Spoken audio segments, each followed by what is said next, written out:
Welcome, everyone, this is your friend, the DN What If, here with another exciting fanfiction. Today, we're diving into the story of what if Deku became Earth's first Kryptonian hero of hope. If you enjoy this video, don't forget to hit that like button and subscribe for more fanfiction content just like this. Now, let's get started with the fanfic. Izuku Midoriya had always loved heroes. From the moment he could actually think, he remembered adoring and admiring heroes. All heroes, from the tales of heroes dressed in spandex from the pre-quirk world, to heroes in the very real and modern era. His favorite one for all time, however, was All Might. All Might, the symbol of peace. All Might, the definition of a hero. All Might, justice incarnate. Izuku, for as long as he could remember, wanted to be a hero just like All Might. He wanted to be a hero, the hero. His dreams, however, would come to an end after a visit to the doctor's office revealed something that made his heart stop. "He's quirkless," the doctor said. The words echoed throughout Izuku's mind, and he found himself failing to remember much at all after that. The rest of the visit, the ride home, hell, even the next few months were a blur. During that time, he'd been introduced to what loneliness felt like. After being diagnosed as being quirkless, the other kids actively avoided him, Kachan included. That hurt him more than anything. Kachan, Katsuki Bakugo, his best friend, seemed to stick with him for a bit, before a sudden twist in his behavior happened, and he was alone. The next year or two after, he failed at making friends or anything on quirks, though he was updating a few journals he had on others' quirks. His most recent one, Hero Journal No. 5, even had sketches of the heroes and classmates who the quirks were owned by. Izuku may not have been special when it came to quirks, but the boy could draw well, even at 8 years old. It wasn't put up on a museum wall good, but it was good. Izuku would be alone for a bit, before he asked to be enrolled into a dojo. The young boy still wanted to be a hero, against all odds. His mother, Inko, tried to avoid the topic, still not knowing what to do. Her motherly instincts were conflicted. On one hand, he could learn self-defense at the least. On the other, he could get hurt. It took Izuku nearly 4 months to convince her. The dojo was a good choice, in the long run. Not only did he learn martial arts, or start to, he knew self-defense, at least, but he had finally made a friend. Her name was Itsuka Kendo. Her quirk was increasing the size of her hands, which Izuku found awesome and amazing. She had earned herself a spot in Hero Journal No. 6. Time passed again, and it led to a single moment, that changed everything for Izuku. He hadn't noticed the car barreling down the road, but he did notice the fact that something hit him and twisted its form around him. The car, which had a totaled front courtesy of Izuku, stopped in place, the driver looking panicked and scrambling out of his car. Inko had finally managed to grab her son, pulling him out of the road, and pulling her into him, the mother crying a river as she thought her son had been a goner. Izuku, however, wasn't feeling sad, or angry, or anything. In fact, he had felt elated. When they had gotten home, the boy had been freaking out, and wondering what else he could do. He would find out over the course of a year or so that everything was amplified. His speed, his strength, his sight, and he could have sworn he flew or at least hovered at one point. Itsuka, of course, found out when they were play fighting. She attempting to punch him, and immediately regretted as her hands' nerves began to blare with pain. After that though, she was just as elated for Izuku as he had been when he found out. Over the course of the next few years, Izuku had become more confident. He could still be incredibly awkward at times, as no matter how much more confident he became, he was still Izuku. And Izuku was an awkward and kind-hearted kid. He hadn't made any friends, as the kids still believed he didn't have a quirk, or just couldn't move past how he was quirkless. The reason why no one believed him was because of the fact that he didn't care to show it off, unless the situation called for it, which was never. Itsuka had long moved away by now, though they kept in contact, Izuku excitedly writing down any new information about her quirk, and he helping him experiment with his own quirk. So far, he could lift about 300 kilograms of weight, and could reach a top speed of 80 kilometers per hour. He had still not made progress of flying, but he could jump high into the air, something that, to Izuku, was just as good for the moment. At the age of 13, Deku had begun to train his body, pushing it higher and higher. At one point, he had discovered a new ability when his vision went red and beams shot out of his eyes. He hadn't been expecting it, and immediately closed his eyes, rapidly blinking. It was gone. No matter how much he tried to do it again, it didn't come back. Izuku would add, second quirk, laser eyes, to his own entry that day. He didn't even know it was possible to have a second quirk, but he had already begun to think it was possible, after he swore he hovered over a staircase for a second before dropping down. At the age of 16, the present day, Izuku had barely made it to school on time, too busy writing down the newest pro-hero's quirks, possible weaknesses, limitations, etc. He sat down in his seat, minding his own business for most of the class. Izuku Midoriya was not a bodybuilder, but his body was a masterpiece. His clothing stuck tight to his figure, while not hugging it, but it was enough to show the fact that the boy was fit. He stood at a comfortable 6 foot, his green eyes seeming to sparkle. He had bangs, but one stood out in particular. A rather wispy curl, right on the center. Izuku had given up long ago to get rid of it. Since you're all third years, it's time for you to think seriously about your future, his instructor began, looking out towards the class. I'll pass out handouts for your future plans now, but the instructor snatched his own desk rather violently, pretty much planning to go into the hero course. Right? The instructor threw his own papers behind him, sounding rather joyful with that last bit. The students all yelled yes, all showing off their quirks because they had the opportunity to. Izuku kept his head down, putting the finishing touches on his sketch of Mount Lady for her hero entry. The teacher attempted to reason with the children, saying how as cool as their quirks were, it was against school rules to use them. Teach, began a new voice, a red-eyed boy shifting his view from the ceiling to the teacher in question. Don't lump us all in the same group. I'm not gonna stuck at the bottom with the rest of these rejects. His name was Katsuki Bakugo. And he was immediately ganged up on by the rest of the class, exclaiming how unnecessary that really was. Bakugo panicked slightly. You all should shut up like the extras you are. The teacher, seeing a chance, spoke out. Oh, if I remember correctly, you want to go to UA High, right, Bakugo?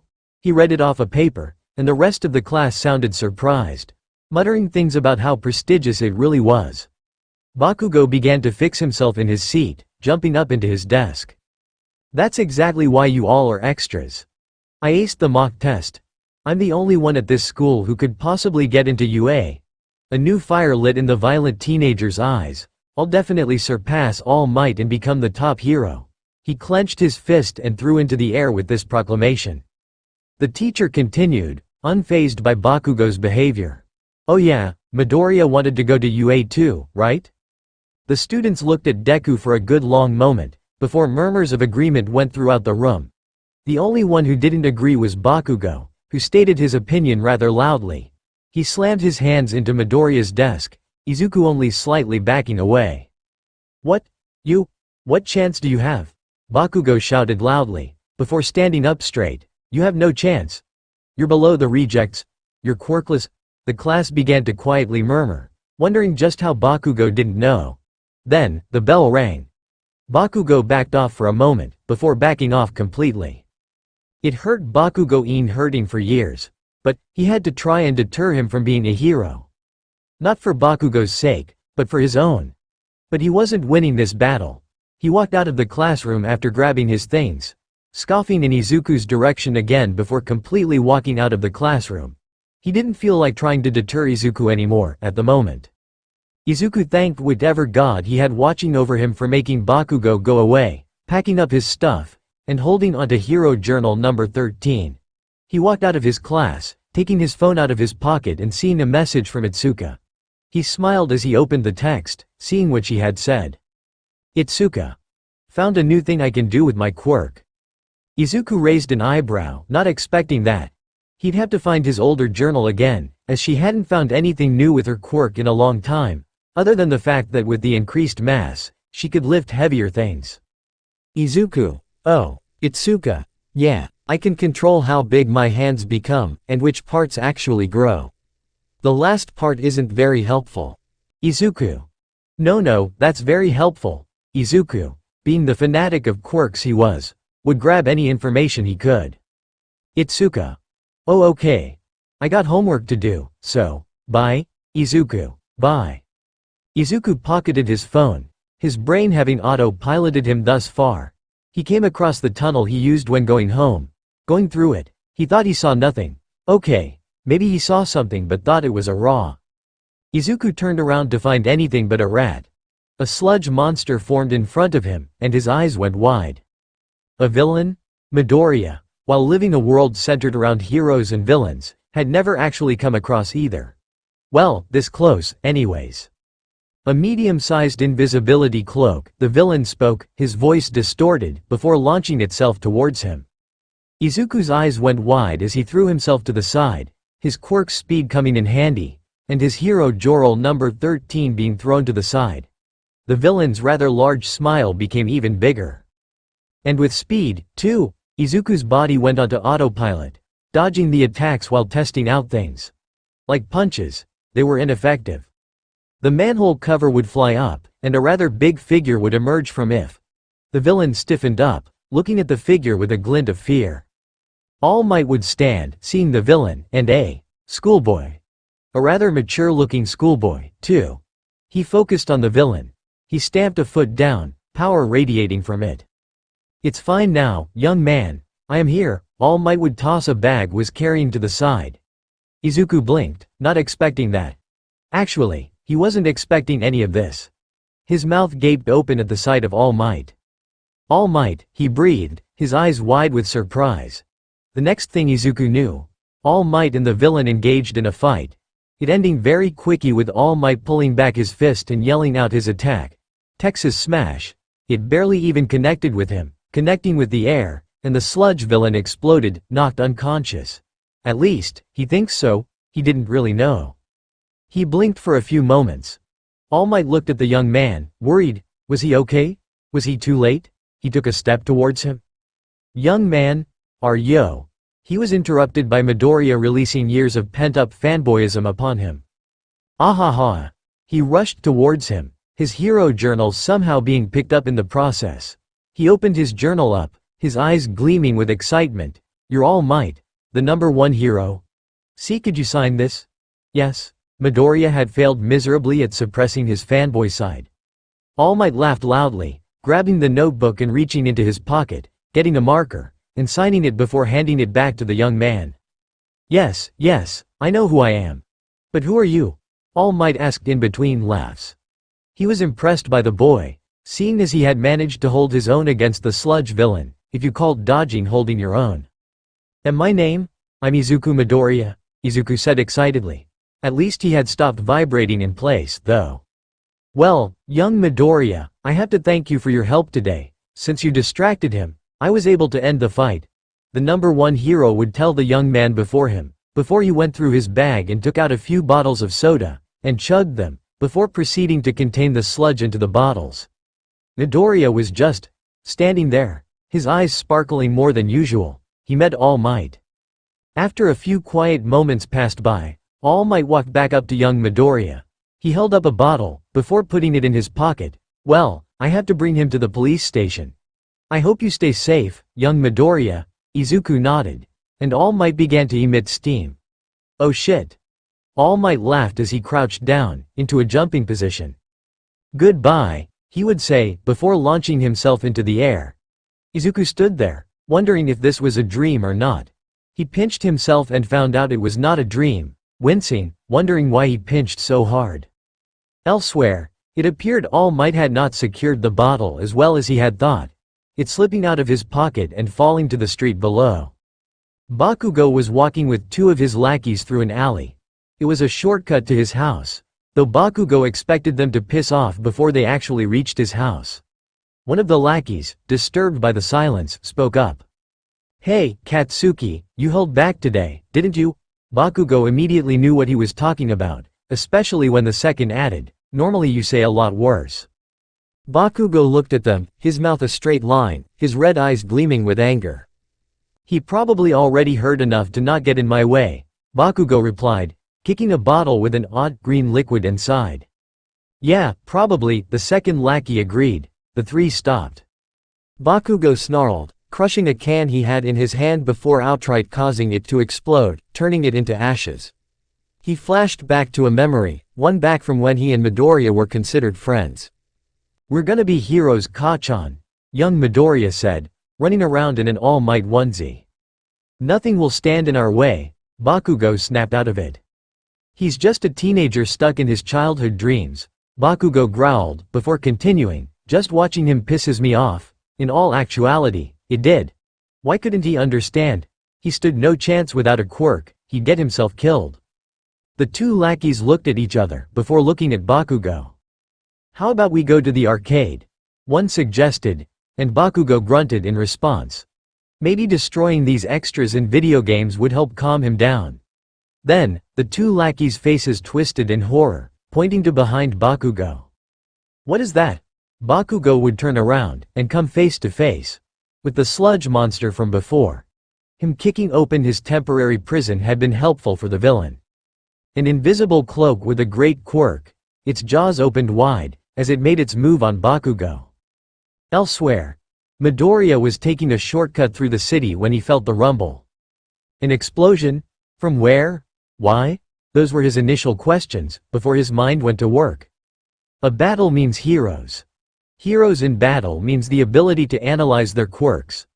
Midoriya's brows furrowed as he began to sprint towards the site of the explosion, making sure he had a firm grip on Hero Journal number 13.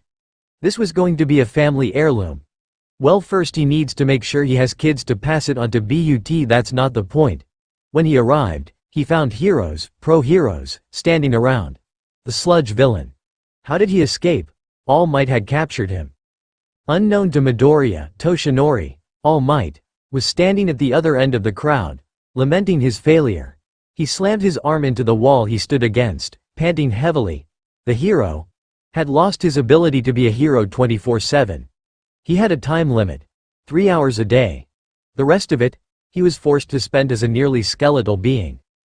Midoriya stood there, wondering why everyone was standing around, when he saw it, for a split second. Katsuki Bakugo, his childhood friend, was in the sludge monster's grasp. Midoriya didn't know what happened next, other than he was there within a second, his eyes glowing a deep red. The pro-heroes blinked in shock, seeing this schoolboy just appear out of thin air. Midoriya grabbed Katsuki by the shirt collar, unknowingly tearing up while doing so. "Deku? What are you doing here, dumbass?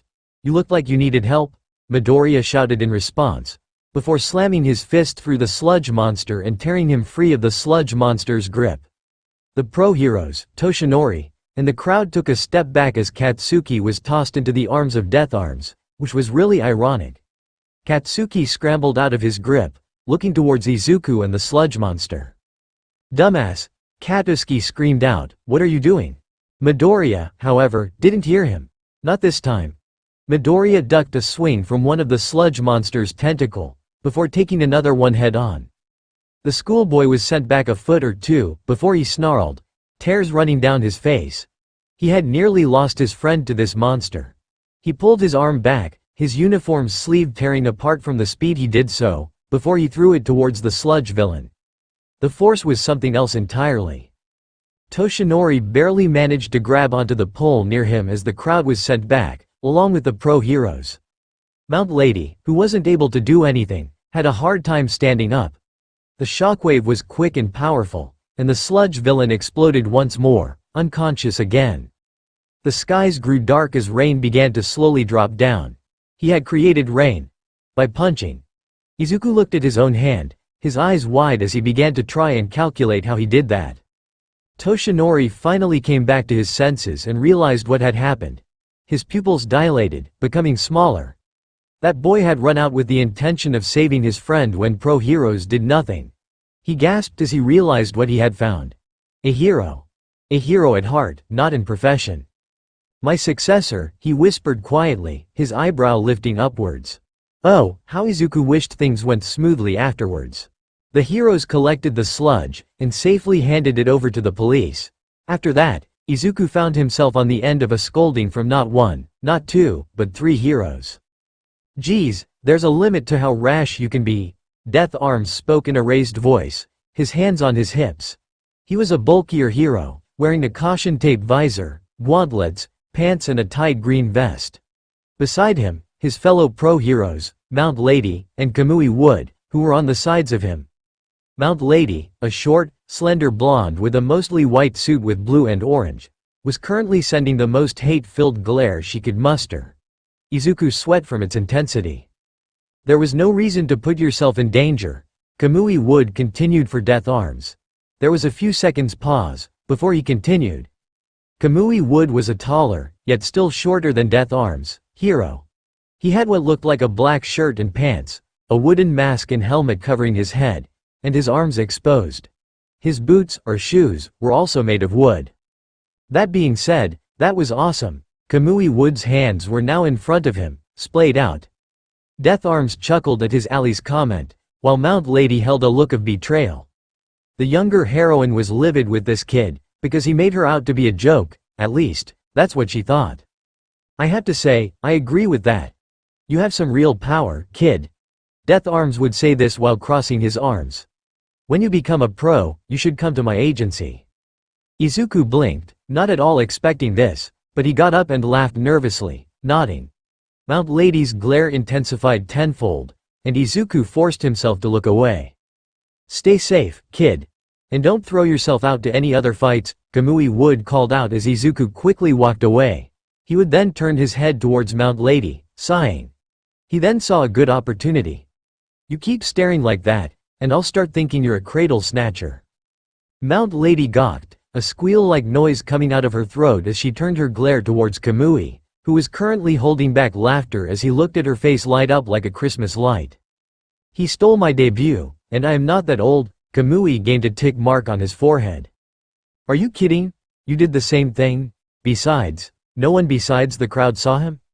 Mount Lady raised a finger, ready to make a counter-argument, before lowering it and looking towards the ground. Oh, you're right. Death Arms burst out laughing at his teammates' antics. Izuku was walking home, having grabbed his hero journal number 13, and whatever else fell out of his pocket. Then, he heard running, and shouting. Wait, that sounded fam. Deku. And there he is. Izuku was wondering when he'd show up. You didn't help me, I was alright by myself. Katsuki lied through his teeth. Kataki was close to passing out when he'd be saved. By Deku. Wait, how did he pull him out? How did he get there so fast? Now that he actually thought about it, the only way he could have done that is if, turned around, giving a tired sigh. He stuck up a thumb towards Kachan, and said receiver yelled a few obscenities, before scurrying off the other way. Izuku turned back, smiling at the two newest signatures he'd gotten. Mount Lady had refused his request, confusing him greatly. She was acting like he had disgraced her family's honor or something. He shrugged, before taking a step forward. And having the shit scared out of him as a recognizable bulk shot out in front of him. Young Midoriya. Izuku let out a startled scream, to which All Might began to laugh. Before he poofed, leaving in his place a skinny, skeletal man. Izuku would proceed to freak out. Whoa, wait, Toshinori thought he could hold out longer. He proved himself wrong. He stuck out his arms, grabbing onto Izuku's shoulders. He proceeded to freak out even more. Toshinori sighed. Why, you're a fake. You have to be, young Midoriya. All Might caught Izuku's attention, and Toshinori sighed. He let go, stepping back. I know. I'm not. Buff. Deflated, I guess. But I am All Might. Toshinori would proceed to explain everything. Well, not everything. Just the important bits. Like how 6 years ago, he suffered an injury resulting in half his respiratory system being destroyed and his stomach being completely gone. Izuku had to actually sit down for a good moment, to take all this in. Now, with that out of the way, he could get to the important part. Now, that's not why I came here. Izuku blinked, before looking at Toshinori, and nodding. I saw you, young Midoriya. I saw how you ran out to the sludge villain to save someone. Yeah, I know, it was street. That's why I think you're the perfect candidate to receive my power. Izuku was in the middle of standing up when Toshinori had said that. His heart stopped. His blood froze. His eyes went wide. His entire being froze. He processed the words, analyzing them, before standing up completely, looking to Toshinori in shock and confusion. Receive your power? Toshinori pinched his nose, before holding out his hand. A ball of energy permeated from it, along with bits of various colors, blue, yellow, red, etc. My quirk is one that was handed down to me. A power made by the intertwining of the cries for help in the hearts of the brave. Toshinori began. Izuku's eyes widening even more. And I've been needing a successor for quite some time, young Midoriya. And you are the best candidate. Will you accept my power? It was immediate. Izuku knew what he had to answer. He knew exactly what he wanted to say. Yes, he stated, no waver or doubt in his voice. Toshinori chuckled before returning to a serious expression. Meet with me at Dagoba Beach at 5 a.m. tomorrow. We start your training then. Izuku excessively nodded, grateful beyond belief, before Toshinori transformed into his muscular form, and jumped away. Izuku was left speechless. He eventually made his way back home, slower than usual. When he opened up the door, Inko was worriedly crying at it, pulling Izuku into a hug. Where were you? What happened to your clothes? Izuku breathed a sigh of relief. Oh, thank God, she didn't know, he laughed awkwardly. Oh, this? I just got caught in the crossfire of a fight, that's all. Seeing Inko about to tear up more, Izuku sighed. I'm fine, Mom. I'm okay. I know. I was just so worried. Inko had been worried for her son for years, now. Ever since he was deemed quirkless. Even when he proved that was clearly wrong, she couldn't help but worry. She literally gained weight because of how stressed she was. Izuku sighed, leaning down and giving his mother a kiss on the forehead before standing straight again. It's okay, Mom. Really, I'm okay. Inko looked up at her son for a few moments, before slowly nodding her head. Okay. The rest of the night was normal. Well, except for one part. Izuku was excited like he'd never felt before. He pumped a fist into the air, laughing as he did so. Oh, he couldn't wait for tomorrow morning. He wished the morning came later. He was having a hard time staying awake. He was used to getting up early, but getting up any earlier apparently was not in his system. He stood on the sands of Dagoba, the trash-filled beach, surrounded by a dome of said trash from years and years of people neglecting to take care of the beach. He tiredly turned to All Might, who looked rather amused at the exhausted teenager. All Might. Yes, young Midoriya. What are we doing out here? All Might coughed into his hand, realizing the boy had been waiting on him to provide answers. A great start for a teaching career. As much as being a hero means you get paid, originally, it was something different. Izuku's eyes brightened up just a bit more. This entire situation was amazing. A dream. He was learning from All Might. Who wouldn't get excited from that? While it's still voluntary, that's all it used to be. Good men and women, taking on the forces of evil for the betterment of humanity. Izuku finally caught on to what All Might was saying. So, cleaning this beach is a lesson? A lesson, and your first act as a hero? Hero in training? I don't know, one of those two. Izuku nodded, understanding. However, All Might continued, shattering that understanding young Midoriya had come to. It was also going to be training to make you into a proper vessel. But it seems like you've already done that, young Midoriya. All Might would gesture towards Midoriya's everything. Izuku hadn't really ever paid attention to his own physique. Izuku looked down, finally realizing that he actually had a well-built one. So I doubt training without one for all would do much, All Might continued, and Izuku could literally feel his eyes shimmer with hope. You've already proven yourself, young Midoriya, and as such. All Might plucked a piece of his hair from his head. Izuku's eyes becoming bigger and bigger by the millisecond. All Might thrust the hair out to young Midoriya. Eat this. Izuku felt everything crash for him. His understanding. His enthusiasm, his happiness, all replaced by one big, annoying feeling. Confusion. What? All Might quickly realized how he hadn't explained how you get the power of one for all. He was going to need to pick up a book on teaching. In order to obtain the power of one for all, you must consume something that had my DNA. Hair is the least disgusting option. All Might explained, Izuku giving an, oh. Well, that'd make sense. The most sense, that is. Seeing as there's no other reasonable way for it to be passed on. Actually, no, could a quirk be passed on through will? Can all quirks be passed on through DNA? Izuku fell into a muttering mess, head facing downwards. All Might's sweat dropped, and placed a hand on Izuku's shoulder. Young Midoriya, you can mutter later. When you're alone. It's quite frightening, to be honest, it was true. With how quickly and quietly he did it, it was amazing anyone could understand him. Izuku looked up at All Might, and placed a hand in the back of his head. He chuckled uneasily, not meaning to do that. All Might sighed, pushing the hair forward. Young Midoriya, please just eat the hair. It's becoming weird. Izuku's eyes widened, and he muttered apologies. He grabbed the hair, and brought it close to him. For a few moments, he looked at it. His future. He closed his eyes and smiled. Thank you, All Might. With that, he put the hair in his mouth and swallowed. A few seconds went by, and he raised an eyebrow.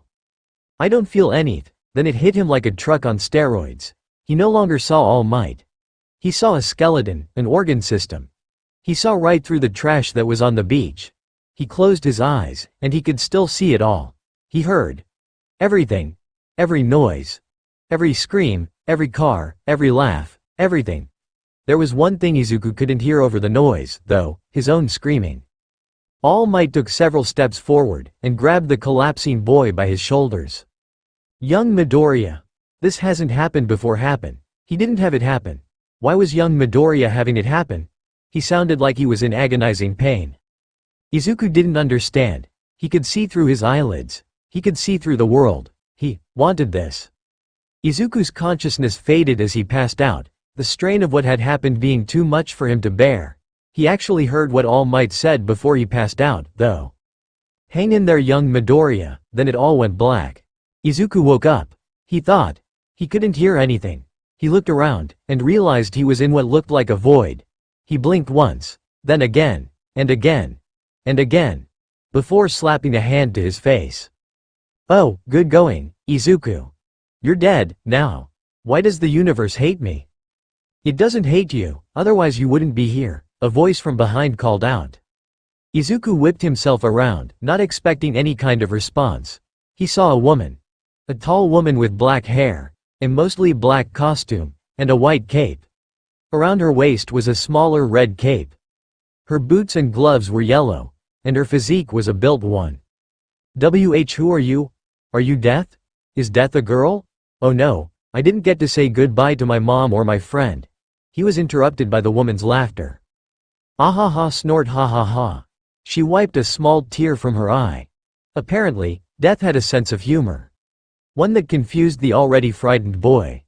Seeing his panic not calm down, she sighed, putting her hands on her hips. Usually, the previous users and the current user don't meet until later, but you've gone ahead and thrown that rule away, somehow.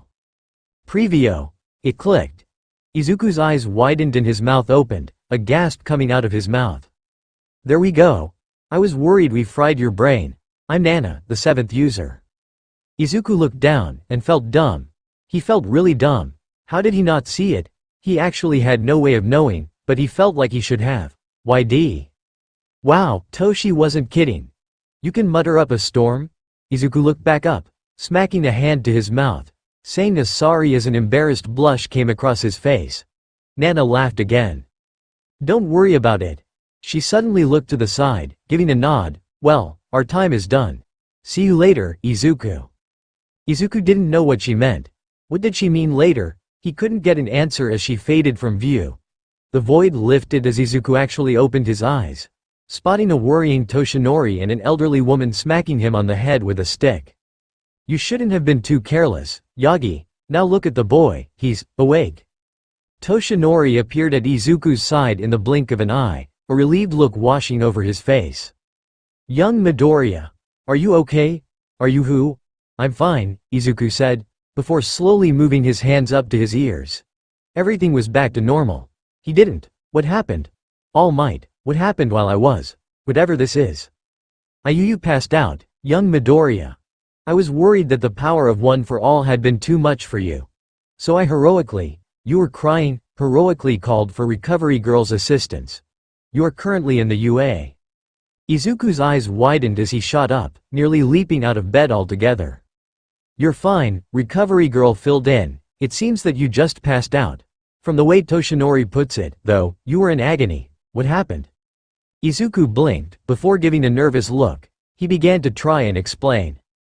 When I ate the hair, it was calm for a few moments, then I saw through everything. I saw All Might's skeleton and organs, and I could hear everything. Like everything. Toshinori's eyes widened as Izuku spoke, wider and wider. He was expecting that the power felt overwhelming, not that he discovered 2 new quirks. Young Midoriya, are you telling me you unlocked 2 new quirks? Izuku looked at All Might for a bit, before nodding. Yeah, I think I did, All Might. It took a while for Recovery Girl to let him go. He was told how she couldn't even draw blood until he allowed her to by relaxing his arm as much as possible, and it was a struggle even then. Izuku wondered why he had awoken 2 new quirks after eating the hair. Especially ones that were so different from one another. He'd have to work on those later. He tried to reactivate them, but they only came back in the smallest bits possible. The only thing Izuku can see through right now is his eyelids. Hearing, however, let him hear every movement through the entire building. It was weird. Eventually, Toshinori and Izuku made their way outside of UA. The sun was starting to set, meaning he'd been out for several hours at least. Toshinori looked at Izuku and sighed. Training starts tomorrow. Just don't freak on me like you did today. Don't worry, All Might. I don't think I can even if I wanted to. Toshinori raised an eyebrow. What do you mean? I think I was subjected to the full power of those quirks. Right now, the only thing I can actually see through is my eyelids. Hearing, though, is substantially improved. That's odd, isn't it? I just ate a piece of hair and gained the power of the #1 hero. Fair enough. They walked and walked, talking about the training and whatnot. How Izuku would have to handle a lot of training by himself so that All Might could continue his hero work. Eventually, they reached Izuku's house, and Toshinori parted from Izuku. As he walked away, he could feel the rush of water that came from the door being opened, along with the worried shouting of what he assumed to be Izuku's mother. He smiled, closing his eyes at that. She obviously cared. That was good. Toshinori can't really remember having a mother. He only remembered the orphanage he was in. The only mother figure he had. Toshinori stopped that thought in his tracks, years later, and it still hurt. It hurt too much. Toshinori ignored the watering of his eyes and looked towards the house Izuku entered. He was something else. Toshinori didn't know why, but he exuded the feeling of hope. He exuded the feeling of good. He smirked as he knew he made the right choice. He knew that this kid, Izuku Midoriya, was going to become the greatest hero of all time. Maybe not today, maybe not next week or the years following that. But eventually, he just knew. Toshinori turned around and walked away, knowing that the power of One for All was in safe hands. The next morning was the start of Izuku's training. He began to quickly clear Dagoba Beach, to a speed not even All Might expected. Izuku actually surprised himself with the speed of which he was doing it. Occasionally, he'd find something nice, like a piece of merchandise that wasn't too badly damaged. Of course, when he took these home, he never told his mom where he got them from. It was another average morning when a wrench hit him in the head. Izuku spun around, only to come face to face with a pink-haired girl with odd eyes. She was wearing a mechanic outfit. Izuku realized just how close she was, and felt his face get hot, backing away. However, the pinkette seemed to not care, grabbing him by the collar of his tank top and pulling him back.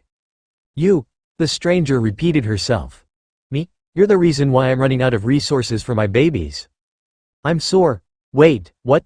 The pinkette squinted at him, backing away a small bit. Izuku thanked the god that decided it liked him for doing that. His face was feeling way too hot. My babies, the pinkette would say, pulling out a. Was that a grappling hook?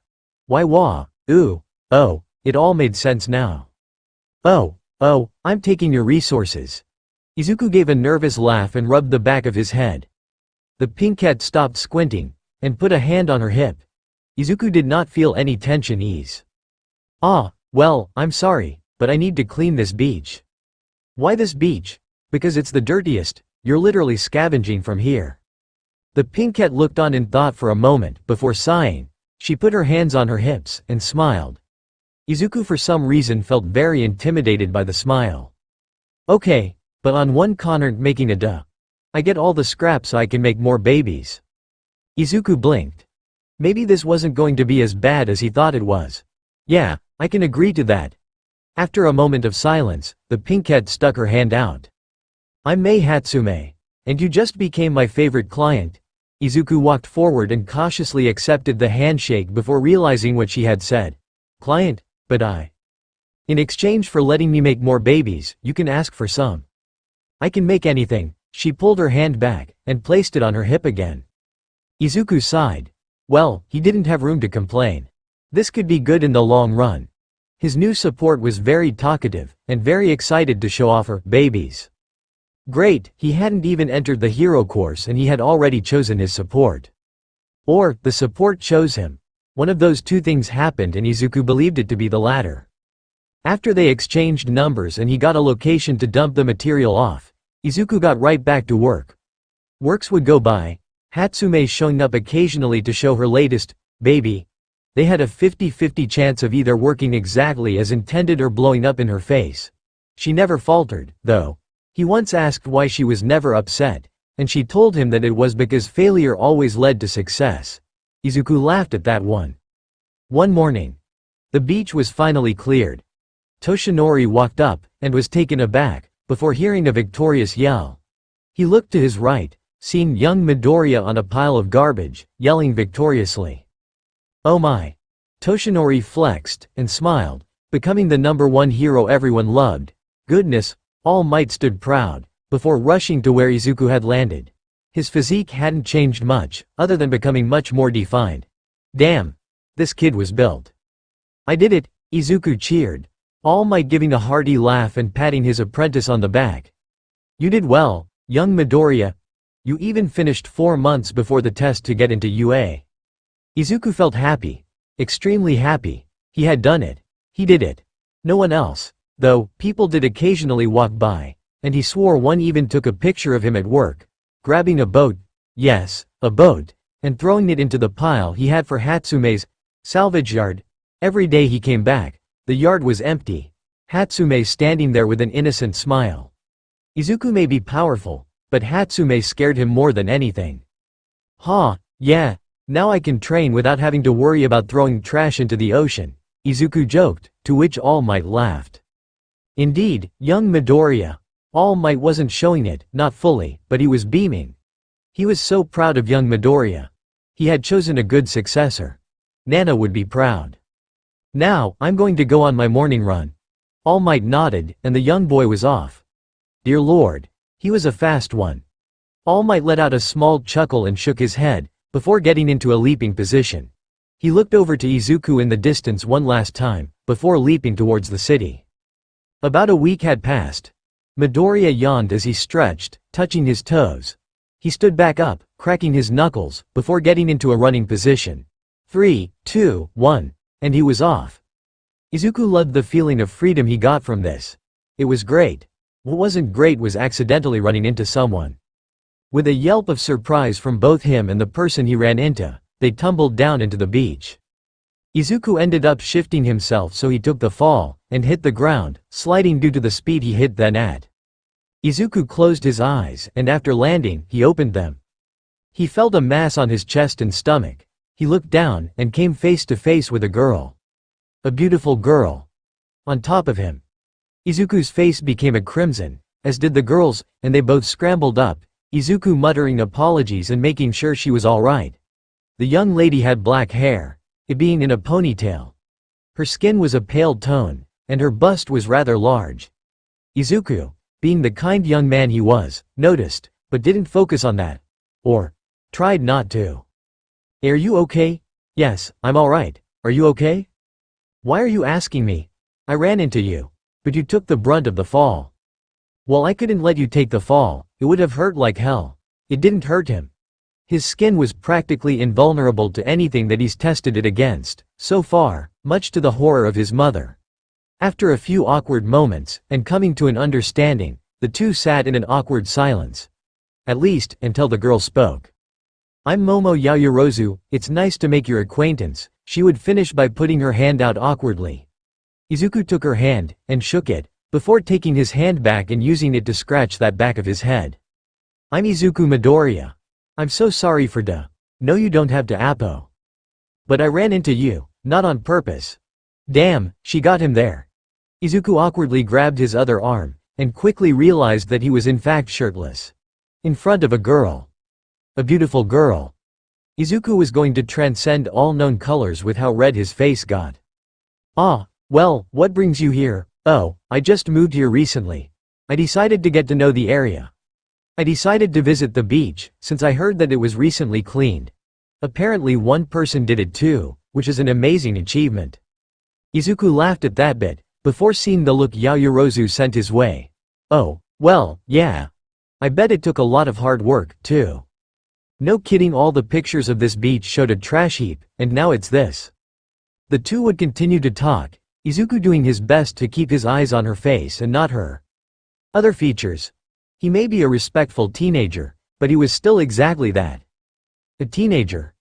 Yaoyorozu on the other hand didn't try as hard. That wasn't to say that she didn't like what she saw. No, Yaoyorozu liked what she saw quite a bit, she just did a good job of keeping herself under control. Eventually, Izuku asked the question he had been holding onto since she said she moved here. "Why'd you move here?" "Oh, it was so that I could get into UA." "Oh, so you're taking the test too?" No, I got in already, through recommendations." Izuku felt his mouth fall agape. She got in through recommendations. What was her quirk? It had to be powerful to get in through recommendations. "What's your quirk?" Izuku asked, the quirk nerd inside of him eager to find out. "I can create things," Yaoyorozu answered, creating a Matryoshka doll as an example. After a few moments of silence, Yaoyorozu looked back at Izuku to see him staring in amazement. She felt her face become hot. "I know, it's not." "That's awesome." Yaoyorozu blinked in surprise. "Come again?" "That's so cool. Is there any limit to what you can create?" "If there isn't, you could make anything, like gases or fictional chemical compounds or alloys. You could anything." Yaoyorozu's face became even hotter as she looked down, holding the Matryoshka doll. Well, I can't create anything living. I don't know about alloys and gases, though. I'll have to test that out." "I can see why you got in through recommendations," Izuku announced, which did not help Yaoyorozu's blush at all. Thank you." After some more talking between the two, mostly about her quirk, Izuku finally began to step away. "Well, I should get back to my run. Wanna keep in contact?" "Yeah, I would," Yaoyorozu agreed.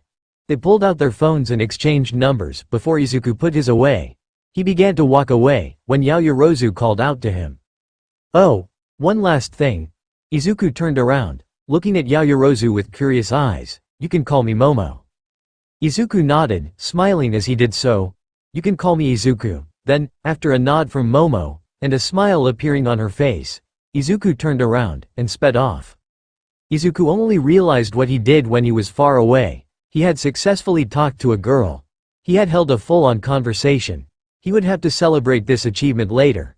He would finally finish his run, heading home tired day training. After a nice meal with his mother, Inko, who had been rather excited at the fact that Izuku made another friend, he went to his room and sat on his bed. Pulling out his phone, he saw a text from Itsuka, asking him how he was. Itsuka. "Hey, how was your day?" Izuku. "My day went well, I made a friend." Itsuka. "Oh." Izuku. "Yeah, her name is Momo. She got into UA through recommendation. And she has this awesome quirk, she can create anything as long as it isn't living." On the other side of the screen, Itsuka could feel her nose crinkle. She didn't know why, but that made her feel somewhat uneasy. Itsuka. "That's cool, it was cool, she just didn't know why she felt uneasy about it." Izuku. "I know, anyways, I had to head to bed, good night." Itsuka closed her eyes and sighed.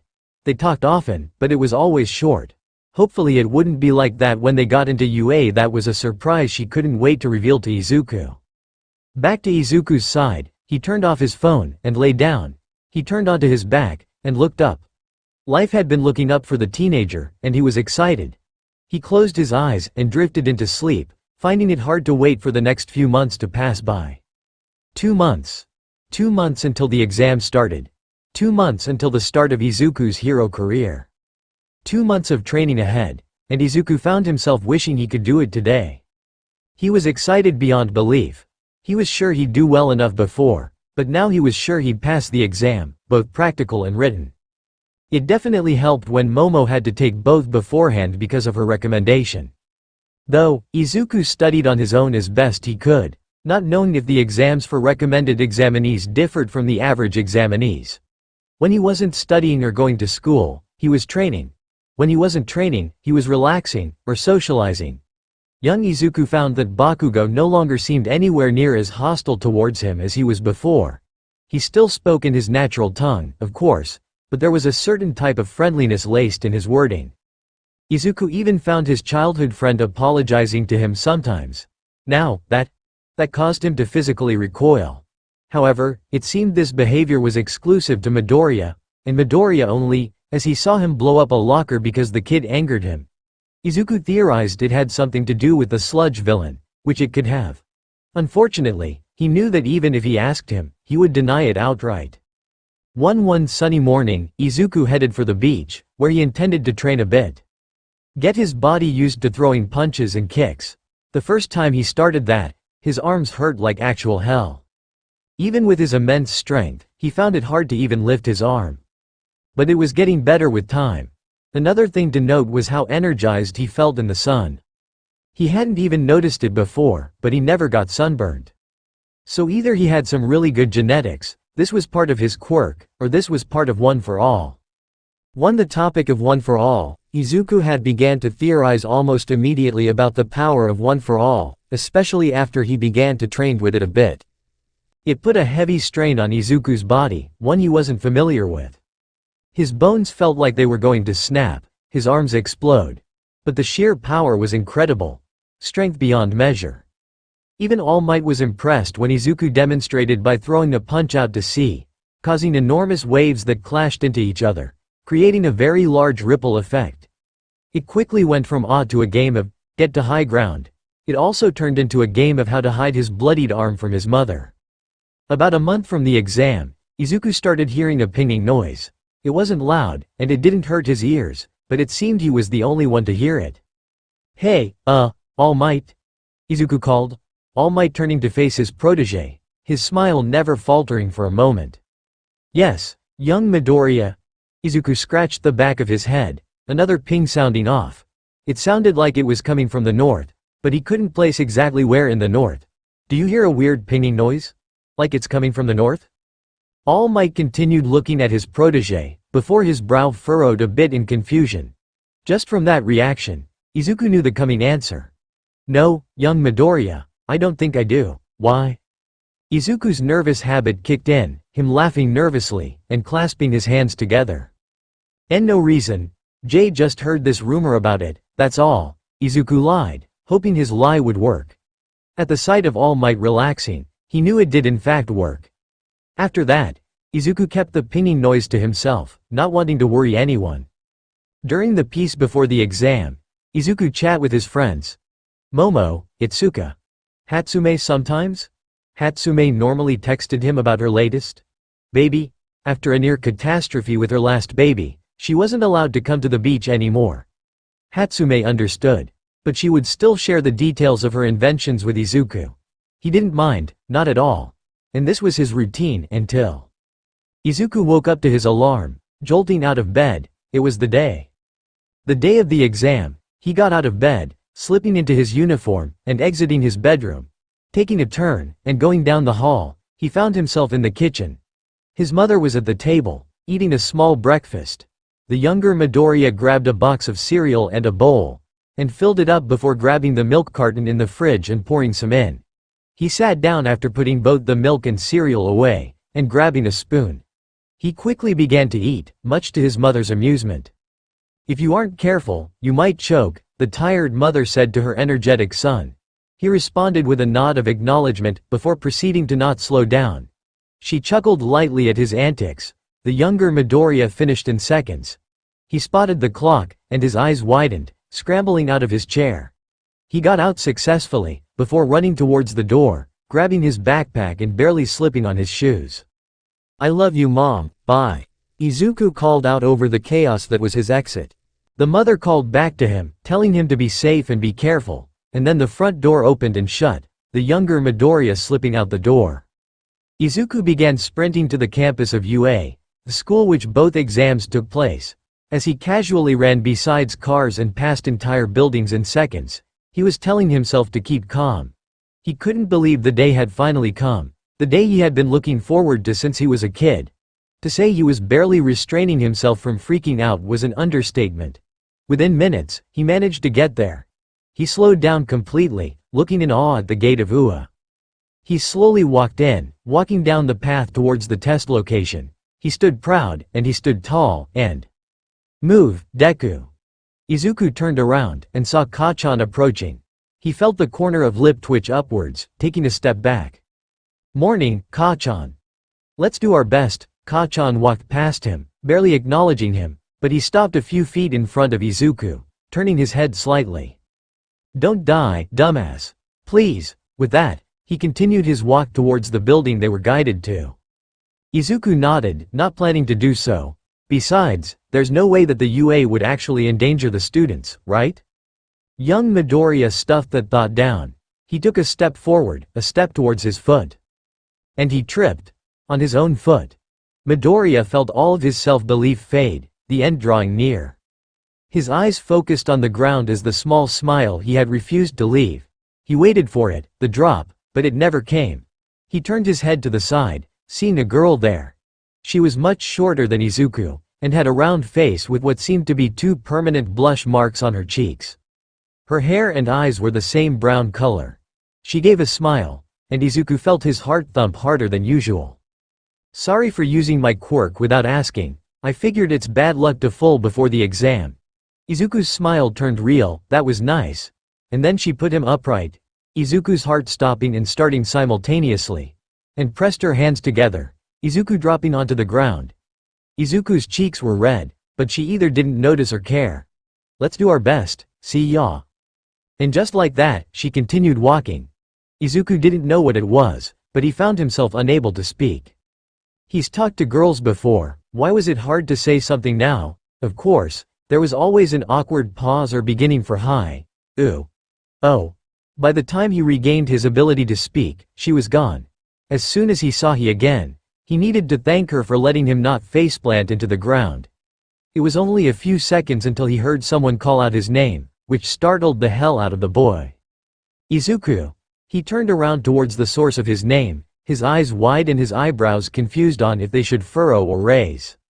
He ended up raising one eyebrow. What he saw was someone he hadn't seen in a while. Itsuka Kendo. His smile was almost immediate, both surprised and happy to see his second childhood friend of all people come running up, only to slow down and stop. Girl, while still shorter than Izuku, as most people were, was taller than the girl who'd saved him moments earlier. She had orange hair and teal eyes, along with being rather slim. Izuku nervously chuckled at the small distance between them, and took a step back. Itsuka either didn't notice or understood. "Itsuka, what are you doing here?" "I'm here for the exam, Izuku. I thought that would have been obvious." "Oh, well, that's great, I hope you do well, then." Izuku didn't really know what to say, other than how happy he was that she was here. Before they could actually catch up, an announcement went off warning them of the breakdown about to start. "Oh, well, it was nice seeing you, Izu," Itsuka would say as she began to run into the building. Izuku began to speed walk in, yelling a "bye" in response. Well, he knew at least 2 people getting in, so he wouldn't be alone at least. As Izuku moved into the building, he found where he'd be sitting, and moved there. And luck would have it. He was sitting next to Kacchan. The blonde didn't say anything as Izuku sat down next to him, only turning his head away slightly. That was enough for him to know that he had at least noticed him. Izuku decided to close his eyes and lean back, listening to the murmuring and talking of the pay. What happened still made Izuku's ears bleed just thinking about it. It went from quiet to a thunderous boom of sound, that thunderous boom being a person. Izuku jolted forward, accidentally slamming his head into the desk, hissing as he pulled back. He wasn't sure if he should grab his ears or put a hand on his forehead. Either way, they both hurt. He heard Kacchan barely manage to hold down a snort. His eyes turned towards Izuku with a newfound humor. Now that the ringing from the sudden noise was going away, Izuku could actually start listening to the voice, which he now knew belonged to Present Mike. Present Mike had an interesting haircut. It was combed up as far as it would go, spiky at the back and sides. He had glasses and a mustache, and a device around his head that was the directional speaker. Other than that, he had an exaggerated collar on his black jacket, and black pants, a red belt, and elbow and shoulder pads. He was probably the most energetic heroes of all time, at least when he was being a hero. Or in his costume. Was he just like this? Izuku didn't have the answers. He began to mutter to himself, the noise droning on and on. Ka-chan was amused. Some participants didn't care. One in particular was annoyed. Said annoyed examinee raised his hand after present mic was done. "Excuse me, present mic, sir?" He stood tall. Not as tall as Izuku, but almost. He had glasses and a good build.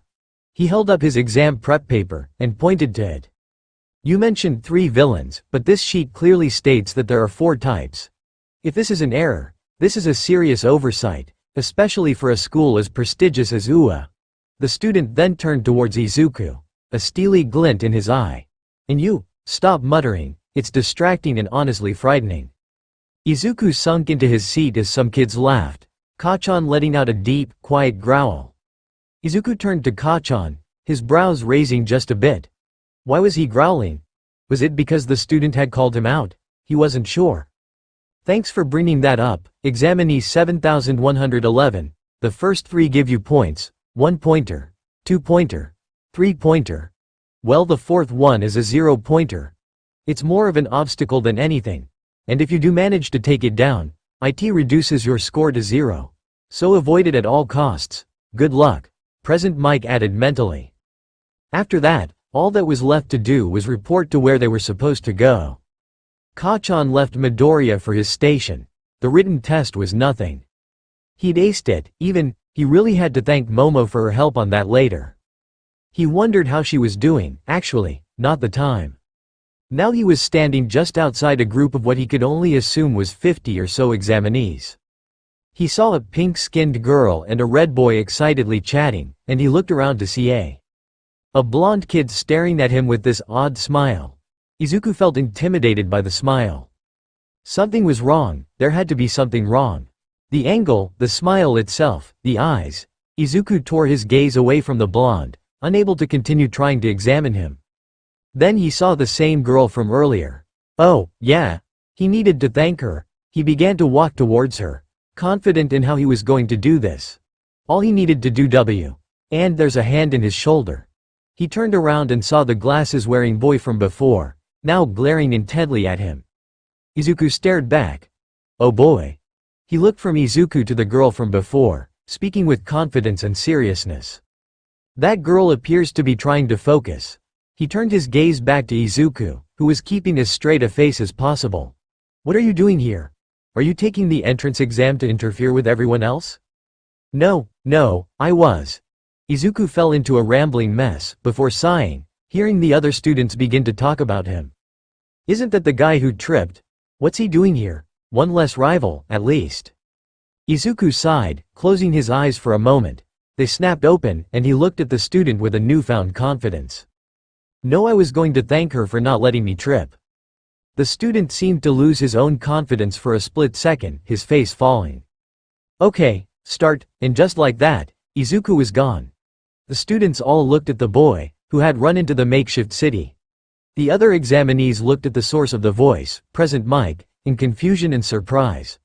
Present Mike smiled at the fact that at least one of them listened. There are no countdowns to fights, run, and with that, the other examinees made their way into the makeshift city. Already, they saw the path of absolute devastation. Well, of the robots. There were enough still roaming, though, and they began to go after those. In just 3 minutes, Izuku Midoriya had racked up at least 50 points now. He was impressed by others' abilities though, and their skills. He saw one kid shoot a laser from his belly, and the rather intimidating boy seemed to have. Were those rockets in his calves? Those were. Izuku would make a page on that later. In a room full of monitors sat the heroes that would be teaching the students. One hero, a hero called the R-rated hero, stood with her arms crossed, looking at the screens, a smirk coming onto her face.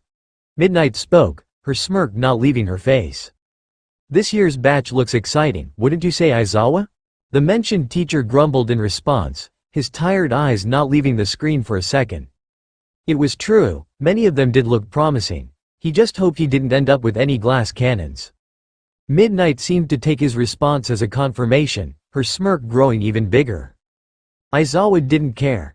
Toshinori watched, staying silent, but a smile was on his face as he watched his protégé wipe the floor with the robots. He was doing it with such speed and carefulness, it was amazing. Of course, other students were doing well too, and this did not escape his attention. A certain explosive blonde caught his eye, his combat instincts being on point. He then caught a red glint in the room, looking over. His eyes widened, before calming down as he realized what it was. A smaller being, an unknown animal of some kind with intelligence that exceeded that of a normal human, stood there, looking at the rest of them with a smile on his face. "Let's really test them now, shall we?" Toshinori suddenly felt simultaneously excited and worried. Young Midoriya had been wiping the floor with the robots, racking up an incredible 78 points. He had found himself in a large grouping when the rumbling started. Only then did he notice the looming shape that looked down at them. Izuku's eyes widened, someone yelling out the same thing he thought. "That's the zero-pointer? Holy shit, run. We can't beat that thing." Izuku himself was about to avoid it when he froze, recognizing the voice. He turned around, and his fears had been confirmed. The nice girl who had saved him before was trapped underneath some rubble, and the zero-pointer was about to crush her. The world froze in that moment as it felt a power it hadn't truly felt before.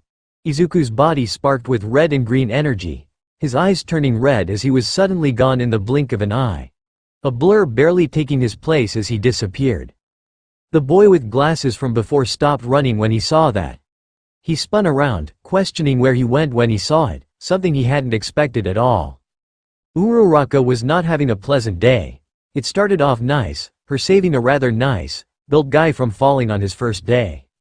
Then the exam came up. She did well on the written one, but the physical one? It had taken a toll on her. She felt like she was going to vomit, and it didn't help when she tried running. She barely realized that she was pinned. She let out a yelp of pain when she did realize it, focusing on getting free when she realized she was about to get crushed. She closed her eyes, tears welling up as she believed it to be the end. And she waited. And waited. And she waited. Then she heard the hissing of metal refusing to give way, and she opened her eyes, seeing who she hadn't expected to see be her savior. Or, at least, she thought it was him. The boy from earlier was holding the titanic weight up, his teeth bared, his eyes glowing a deep red, and lightning sparking from his body. He began to push up, which surprised the brunette as he actually started winning against the titanic robot. Izuku began to push everything he had, his arms becoming red quickly and bleeding, and he began to use one for all, and he could feel another power coming into play. His own. He pushed up, finally, letting out a roar of victory as he threw the foot to the side, causing the robot to fall to its left, destroying a building in the process. He looked down towards the girl, her expression one of complete awe. He had bought them time. He grabbed the piece of rubble that kept her down and managed to throw it like a piece of paper, picking her up and running to safety, putting her down next to the boy with glasses. He didn't waste any time, running back towards the robot, which was already standing up again. He needed to finish this now. Izuku's instincts, ones he didn't even know he had, kicked in and he found himself flying, shooting towards the robot. Seconds later, he found himself outside the robot's head, the robot freezing in place before outright blowing up. Izuku floated, looking at his hands. He could fly, and then the noise hit him. He needed to get down. He began to feel light-headed as the noise of everything played endlessly in his ears, him slowly floating to the ground before falling to his knees, his arms bloodied, but not broken. He fell forward, his arms slamming forward to catch himself. He breathed rhythmically as the noise faded, just in time for one last message to be heard. "Time's up." Izuku froze again, this time for an entirely different reason. He failed. He'd lost all of his points, but deep down, he knew he'd do it again. He couldn't let someone get hurt if he could reach them. He could never do that. He slammed his fist into the concrete, cracking it as tears welled up in his eyes. The girl from before was now standing up, his hands over her mouth. He'd saved her, and he'd paid the price for it. But Izuku knew he'd do it again. The boy in glasses began to think. He realized all too late. He misjudged the other boy. He may have muttered. He may have almost broken the girl's concentration, but when it came down to it he'd risk everything he had to save someone. That took bravery the likes of which he found impressive and respectable. Soon after that, Recovery Girl made her rounds. Izuku's arms healed quickly, both due to the sun and her ability to speed up their healing process. He didn't even realize his tracksuit was mostly ruined. The top part, anyway. The pants were still in good condition. Izuku didn't wait for anyone. Izuku just headed home. He really needed to go home.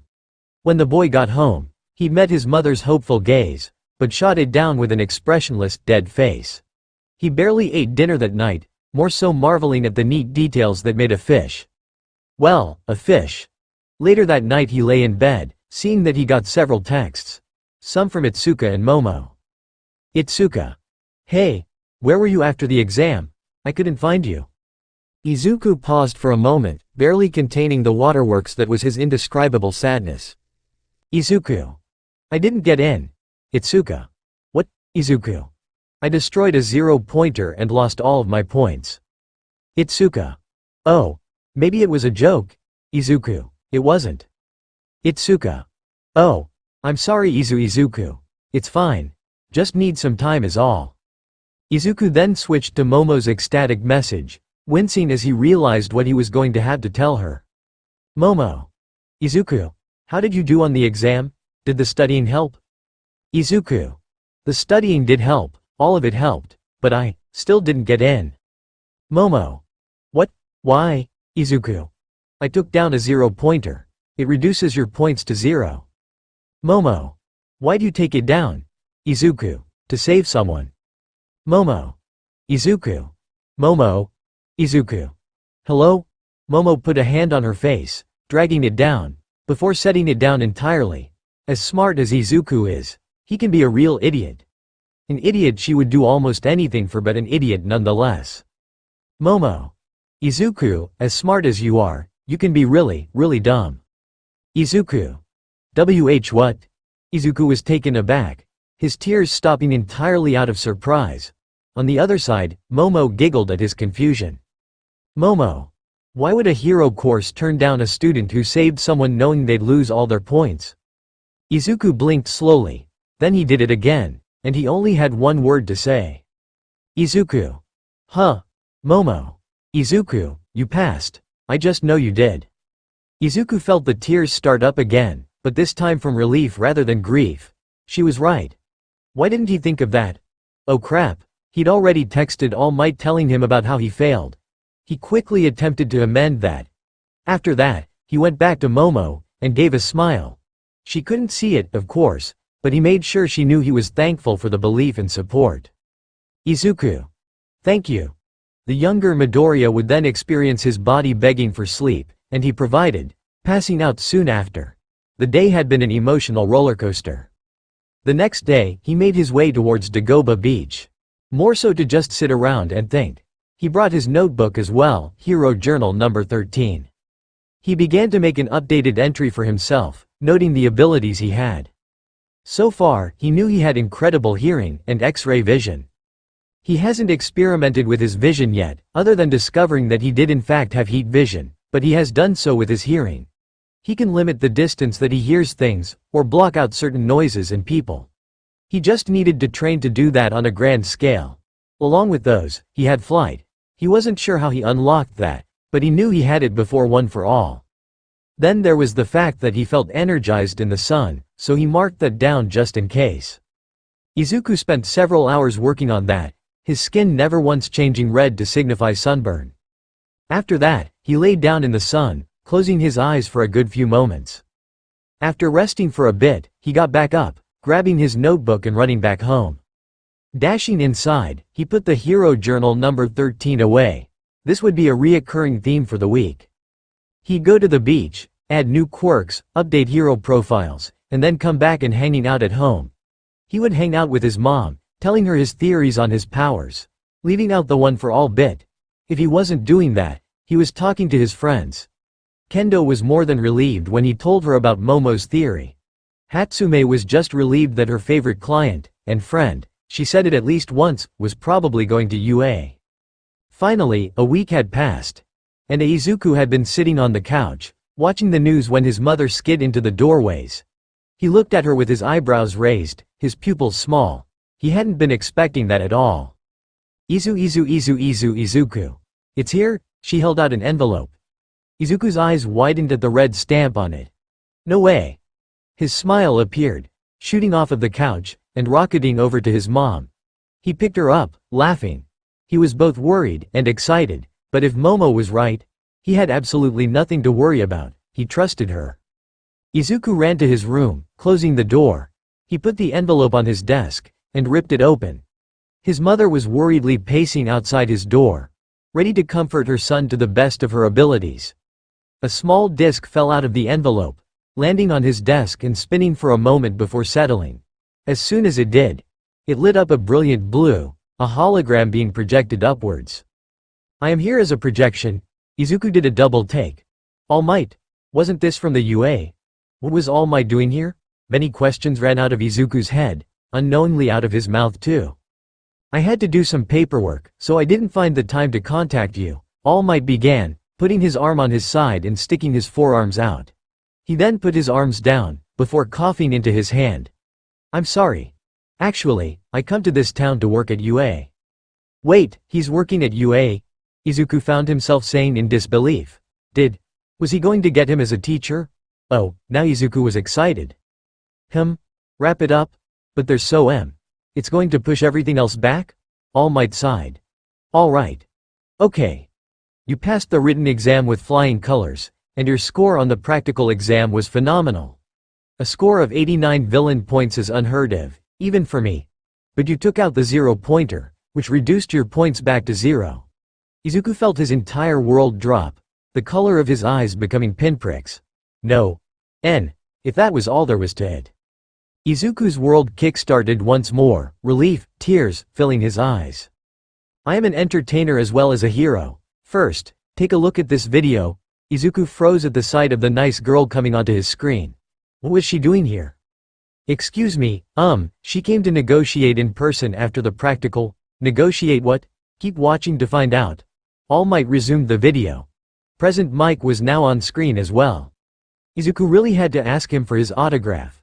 And find out a way to turn down his volume and his volume alone. He was loud. The person with the curly hair and freckles, do you know who I'm talking about? Muscular, tall. Is it possible for me to give him my points? He lost all of his. He saved me. Izuku's heart was playing a game of guess the beat. She really went to do that for him. Please. Izuku stood up, his eyes widening again. She asked again, and again. All Might paused the video, his back turned. A reward for your sacrifice, your actions spurred others to act. Izuku nodded. He felt a smile coming onto his face as he let out a breath he didn't know he was holding. He looked down, not knowing if he should be relieved, but feeling relieved anyways. The entrance exam was not only graded for villain points. Izuku's head snapped back up. What? All Might resumed the video coming back on. Even if you wanted to, you can't give him any of your points, Present Mike told the girl. He actually sounded really calm, quiet. Maybe it was just a front after all. There's no reason to, either.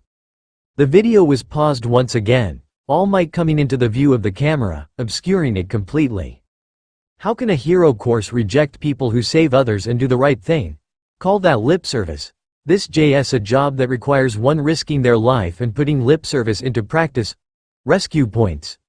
Izuku's eyes widened even more as what was basically a leaderboard came into view. It's the other basic ability we at UA look at. Izuku was in first place, Bakugo in second.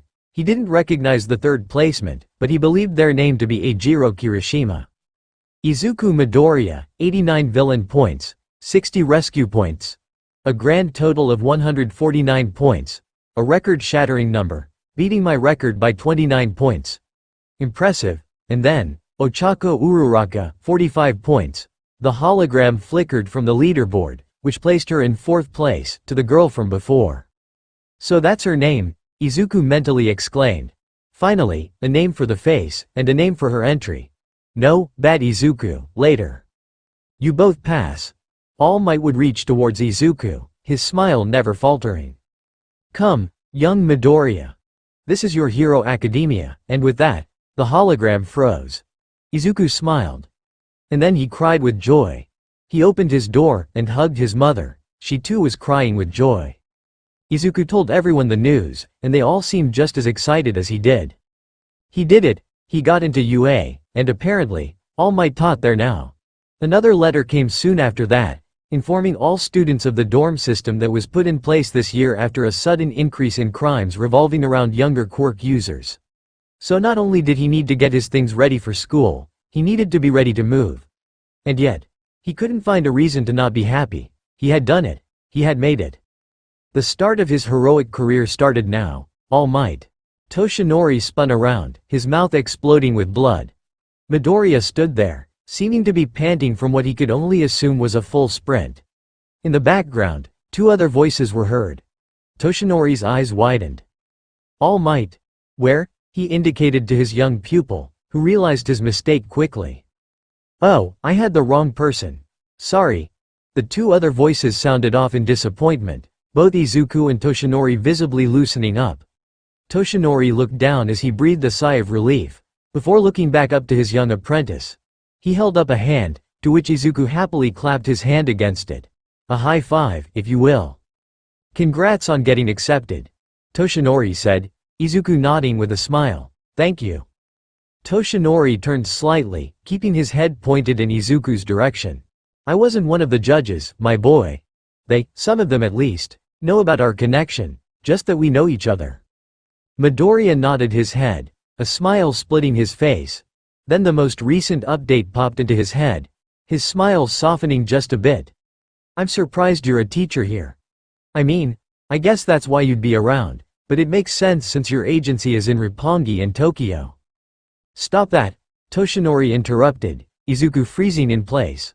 "Aw man, he started rambling again, didn't he?" The sweat drop going down Toshinori's face was all he needed to see to know it was because he started rambling. Toshinori turned around and took a few steps down the beach. "I couldn't tell anyone about it until the school announced it." He turned back around to face Midoriya. "I'm glad that I chose to come, young man, because if I hadn't, I fear my search for a successor would have lasted much longer. And even then I may not have found one as worthy as you." Izuku felt the corners of his mouth twitch upwards even more, his eyes glistening with appreciation from the compliment. "I guess you could say it all turned out All Might." Toshinori finished his sentence by transforming into his muscular form, giving a hearty laugh at his own joke. Izuku laughed at it, because it was so bad it was good. "Is that All Might? When did he get here?" All Might's sweat dropped again as he began to run. "Let us go, young Midoriya." Izuku let out a, "Yes sir," and began to run behind him. All Might looked behind him, and at his successor, feeling a new warmth in his chest. A proud warmth. He just knew that this kid was going to be one of, if not the greatest hero. "He's so cool." Izuku really hoped no one saw the blur of red, white, and blue. Not because it was All Might. No. It was because it was Izuku making a mad dash for the UA campus with his All Might merch. Once getting in through the gate, he slowed down, still running, but no longer sprinting as he was. Getting to Heights Alliance, the younger Midoriya would set his merch down, opening the front door and then picking it back up and running for his room. Running up a flight of stairs, he came to his door and repeated the process, before sorting and organizing his merch. God forbid All Might ever come into his room. Or discover his merch at all. Izuku looked at a comic book box on the floor in front of his bed. Maybe he could frame those and hang them up, making it seem like he isn't a complete All Might fanboy. He knew that his mom, Bakugo's mom, Bakugo, and All Might knew, but he didn't need anyone else coming to the conclusion. Izuku ran out of his room and immediately ran into someone. He made a mental note to start paying attention to his other senses more often so he doesn't keep doing this. Using his speed, he caught himself with a foot, shooting himself forward as he caught the arm of the other person, pulling them forward so they didn't fall. What Izuku was not thinking about was what would happen after that. Izuku looked down slightly at the person who he had just stopped from falling, and they did the same in return. He saw, in return, a blue eye and a brown eye. Scar tissue was around the blue eye. Izuku wondered how they got that. Then Izuku came to a realization.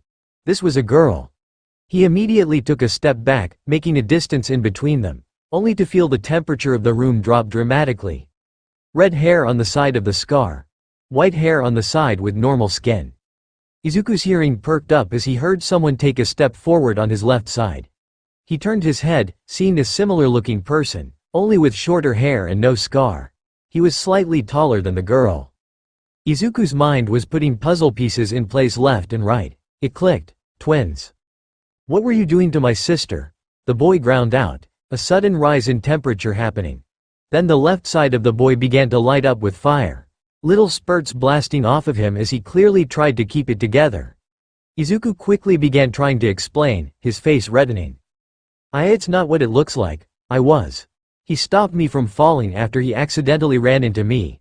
The girl interrupted, taking a few steps towards what Izuku assumed was her twin. He wasn't trying anything. Shoto. Calm down. The boy, now known to Midoriya as Shoto, did calm down, the spurts of fire ceasing. In his heterochromic eyes, Izuku could see relief. Did he not like his quirk? From what he could gather, he could control fire in its entirety, making it appear from thin air. He'd had to do more research, and by research, he means watching and hoping he gave him more to work on. The boy remained glaring at Izuku as the girl walked over, standing beside him as she turned around. They looked at Izuku as he stood there, awkwardly staring back. A scoff sounded off from behind Midoriya, causing him to spin around. What he saw was a guy with indigo hair that stood up, starring off his head. His eyes had bags under them, and his pupils looked white. That was weird. Maybe it had something to do with his quirk? If I wanted a show, I thought I'd have to go watch it on TV. Thank you 3 for proving me wrong. Izuku could tell that he was joking, and coming off as a jerk. But he didn't seem like he was trying to actually be a jerk. Izuku's face, now back to its original color, relaxed. He stood up straight and walked over. If this was one of his dorm mates, that wasn't making him feel like he better watch his every move. He figured he should introduce himself. He stuck out a hand, looking the newcomer in the eyes. Hi, I'm Izuku Midoriya. What's your name? Nailed it.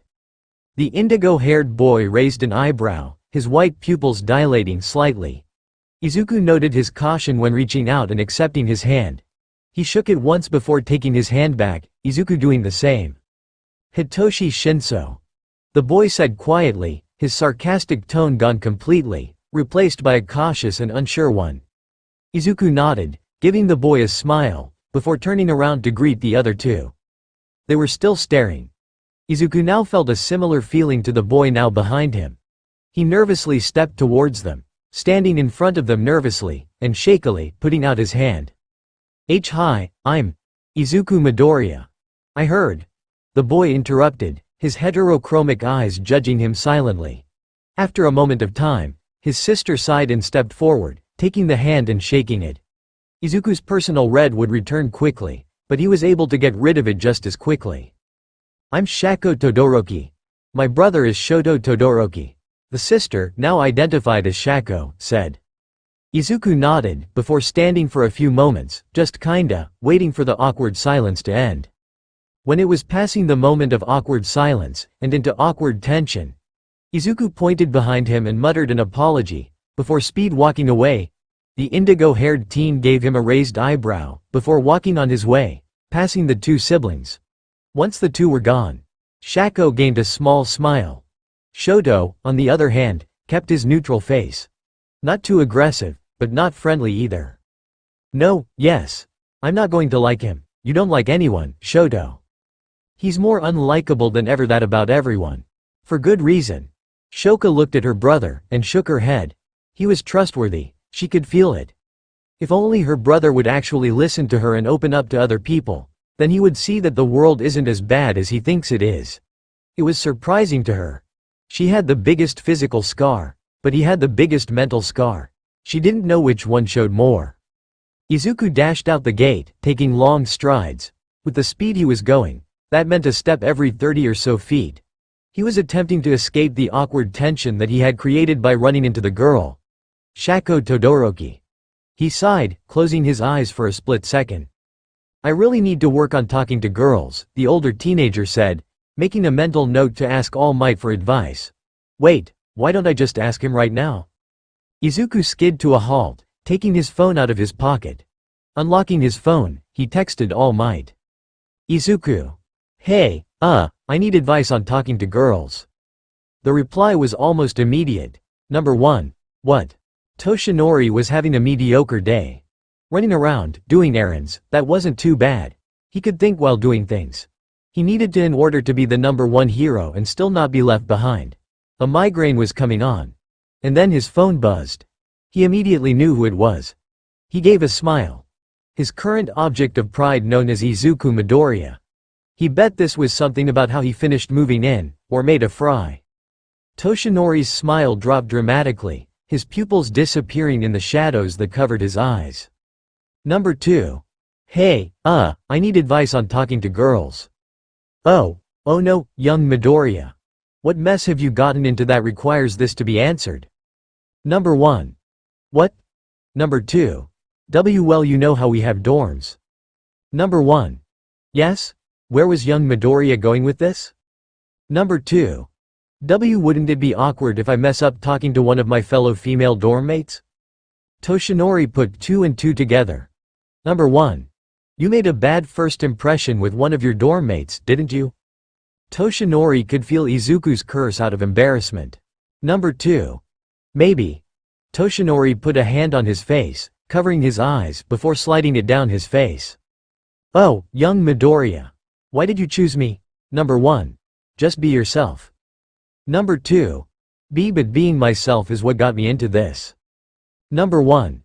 Give it time, young Midoriya. A few minutes of silence would proceed before he got a response. Number 2. All right, thank you. Number 1. You're welcome, kiddo. It will all be All Might now. Number 2. I'm blocking this number 1. Wait, no. Ever ran with a bed? No, Izuku doesn't recommend it. To say he was barely managing to not shatter the frame while sprinting because he slammed into something was an understandable. On the bright side, he finally got it to his room. Now that Izuku thought about it, his dorm room was quite large. Larger than his room at home. More room for decorations and whatnot. Maybe an actual shelf for his hero journals. Thoughts for later. This time, Izuku carefully exited his room. Even if his hearing told him there was no one there, he'd rather not be on the bad side of anyone else.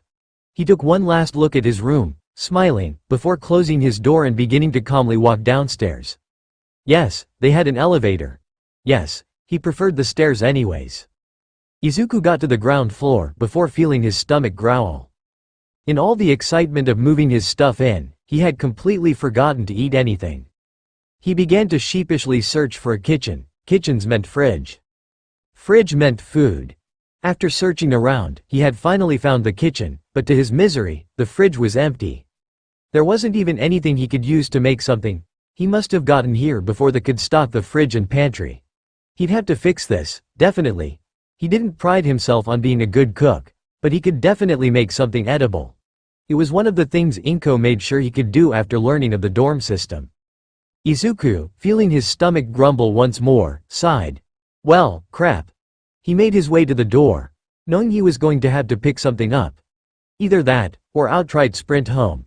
It hadn't occurred to him until now just how big the building was. And how homey it felt. It was great. Of course, he still would have to visit his mom. She was his mom, after all. As Izuku exited the building, the colors of the sky brilliant with the sunset.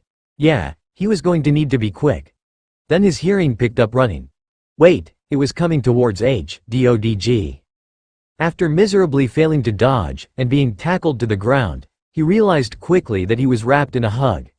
Quickly canceling options, he came to a conclusion, one that was verified immediately by the person speaking. Izu. You made it. Yep. It was Itsuka. Izuku gave a small laugh, unable to move in the vice grip that she had on him. His face was quickly becoming increasingly red, reaching tomato levels within a few seconds. Itsuka, could you please get off? She seemed to realize the position they were in, and quickly got off, her face also becoming a shade of red. Izuku got up himself, wiping off his pants back of his shirt. So you made it, he spoke, to which Itsuka's face quickly lost the shade of red, being replaced by one of cheerfulness. Yeah, I'm in class 1B. You? I'm in class 1A. Itsuka's cheerfulness suddenly dropped a notch. Izuku realized that she was probably sad that they wouldn't be in the same class. But we can still hang out during lunch, that did the trick. You're right. Hey, Itsuka. Where'd you go? A voice called out. Izuku quickly turned to see where it came from, seeing a boy with gray hair, followed by a boy with blonde hair. They spotted Itsuka, and made their way over, Itsuka's smile growing. Oh, Izu, these are some of my classmates. He's Tetsu, and the blonde one is Nato Monoma. Izuku raised a hand and waved, giving a small laugh as the one with gray hair approached him. He gave a sharp-toothed smile as he held out his hand. Izuku grabbed on, and shook it, to which his smile seemed to only grow. Like she said, I'm Tetsu. I'm Izuku Midoriya. A record scratch could be heard as the blonde one, Monoma, looked at him like he was insane, while Tetsu gained a new shimmer in his eyes. You're the guy who beat the zero-pointer? He exclaimed, startling Izuku with his sudden change in attitude. Why yeah? That's so cool, can you really fly? Are you really that strong? See? Itsuka stepped in, giving a small laugh and saving Izuku from the barrage of questions. I'm sure he'll answer your questions later. It's getting late and I'm sure he was going to go do something else, right? She looked over to Izuku, to which he nodded, see? Tetsu gave a huff, before a determined gleam appeared in his eyes. Alright, but we're sparring, too. There's no way I can meet the guy who beat the zero-pointer, and not fight him. Hey alright, I'll make a rain check on that. Now. Bye. With that, he awkwardly sprinted away, making Tetsu's eyes widen. His smile grow even bigger. He has a speed quirk too. Itsuka laughed softly at her friend's reaction. She knew that he was going to make sure that Izuku fought him. Monoma, on the other hand, seemed to be fuming. What, so he thinks that just because he's from 1A he's superior? We'll show him. Class 1B will show them just how superior we are. He began to laugh as Itsuka shook her head. Great, now Monoma has a rivalry with them. This was going to be a fun year. Izuku managed to pick something up, and then made sure to grab some groceries before returning. After he came back, he noticed that there still weren't many people around, except for the people he already awkwardly introduced himself to and a red-haired kid. The red-haired kid spotted him and made his way over, a sharp-toothed but friendly smile taking over his face. Hello, he said to Izuku, who was walking to put the groceries he had gotten into the fridge. Izuku turned around, returning the smile. Hello. So, you're in our class. What's your name? I'm Eijiro Kirishima. Ah, just like Tetsu. Personality-wise, at least. Well, Kirishima, Izuku spoke in between putting things in the fridge and pantry. I'm Izuku Midoriya. A repeat of what happened earlier ensued, Kirishima's eyes widening and glistening with newfound respect. Izuku barely noticed a set of floating clothes bound over and a pink-skinned girl go from a blur to an actual as she appeared. You're Midoriya? The same guy who destroyed the zero-pointer? That's so cool, the floating set of clothes supplied. Did you really do it? The pink-skinned girl excitedly exclaimed. Izuku felt cornered, but he managed to keep himself calm as he continued to put things away. Why yes, I destroyed the zero-pointer. It was about to hurt someone else so I saved them. That's so manly, Kirishima exclaimed, the pink-skinned girl nodding, and Izuku assuming the invisible girl did the same. He was guessing by the curves. The pink girl pushed Kirishima aside. She had pink hair as well, along with eyes that had a black sclera and a yellow iris. Midoriya found the combination of colors nice. Her smile was very bright, and the fact that she seemed to have no concept of personal space made his face go red. That's so cool that you beat the zero-pointer to save someone. I'm Mina Ishido, yep. Her personality was an excited one, an extrovert. Midoriya feared any poor soul who was spotted by her. He really had to get her to back up. Or him. He took a step back, and now found himself against the counter. He was trapped, and unfortunately for him, Ishido seemed to have missed the sign. The floating clothes then pushed past Ishido, and though Midoriya couldn't see her, he could hear her heartbeat, so he had a general idea of where she was. Her personality was nearly a perfect reflection of Ishido's, being as extroverted and bubbly. I'm Toru Hagakure. With you in our class, we'll never have to worry about anything, I'm sure of it." Midoriya was not used to attention, negative or otherwise. When he gained his quirk, people just backed off. Although, some people did occasionally talk to him. Itsuka was a special case, and Kacchan. He wasn't sure if Kacchan wanted to see him succeed or was enraged at his very existence. Thankfully, Kirishima noticed the greenette's uncomfortableness and gave off a small laugh, pulling the other two away from him. "Sorry about that, Midoriya. These two are just really excited about, well, everything." As if to give justice to his comment, Ishido made a small huffing sound, and judging by the darker shade on her cheeks, Midoriya could guess that she was blushing. Toru gave a "hey," which only caused Kirishima to laugh some more. After a few moments, Midoriya was left to himself. "Well, at least I know some more of my peers. I know one of their quirks, and I bet the other one has pink skin and all that because of her quirk. Although that raises the question of why pink skin? And or those horns? If I didn't know better, I would actually think she was an alien. Ha, aliens, actually existing, or at least being on Earth. What are the odds?" After finishing the rather short mumbling session, Midoriya finally finished putting stuff away, and dug into his food. The next 2 weeks had passed by relatively quickly. Shako would give him a few short good mornings, while Shoto would just glance at him, although his glance was getting friendlier every time. Shinso seemed to just listen most of the time, when he was around. Sometimes he'd be gone and Midoriya had no idea where he went. Beyond those three, Kirishima made it an effort to hang out with him. From what Midoriya knew, his quirk was hardening his body. He was unsure what the limits were, and if this went as far as hardening his internals, or if it was just external. Ishido's quirk was her ability to produce acid from her body. Izuku theorized that the change in skin color and hair was a mutation to protect her from her own acid. As for the horns, Izuku had no idea. Toru's was rather easy to deduce. Her quirk was invisibility. So far Midoriya's theories were that she either cancelled all light that came into contact with her, or light warped around her. Those two would sometimes join him and Kirishima, or even just try to hang out with Midoriya. Which was something he wasn't used to in the slightest, and would result in him being incredibly awkward. They either didn't mind, or found it adorable. He couldn't tell which one it was, but either way, it was unexpected for the greenette. Now that Izuku thought about it, he thinks he saw Ishido and Kirishima at the test. More students had arrived, another one being one he recognized. It was the blonde one. The one with the smile. Izuku and the boy locked eyes, before the boy winked and walked away to join his peers. Izuku made a note to work on being less intimidated by the smile.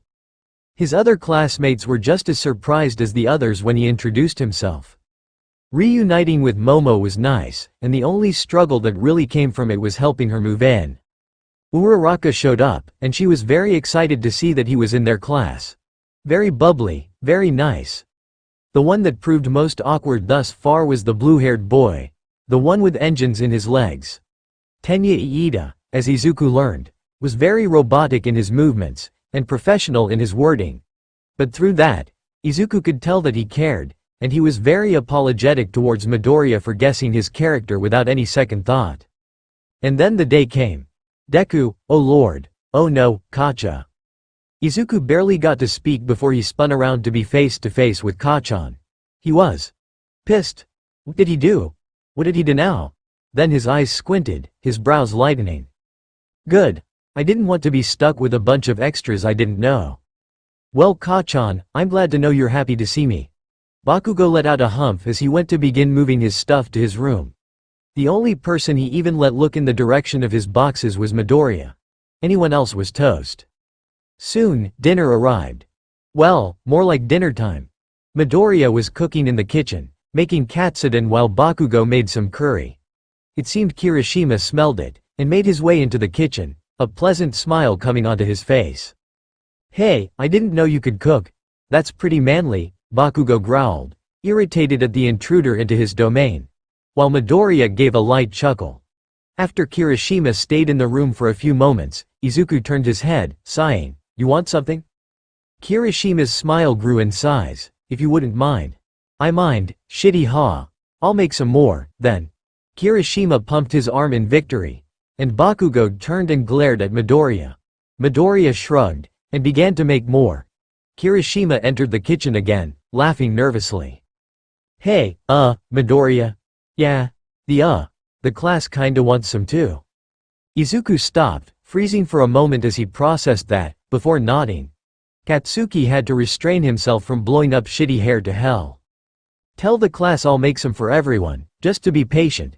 Kirishima nodded, and went out to tell them to calm down and wait. About half an hour later, and he had managed to make enough for everyone. Walking out, he saw everyone sitting around, before their smiles brightened at the smell of the food. Bakugo went to go sit down at an unoccupied table, well, mostly unoccupied, while Midoriya passed out food to everyone. Denki Kaminari, a boy with a black lightning bolt running through his blonde hair, was sitting with Hanta Siro, a boy with a flat smile and black hair.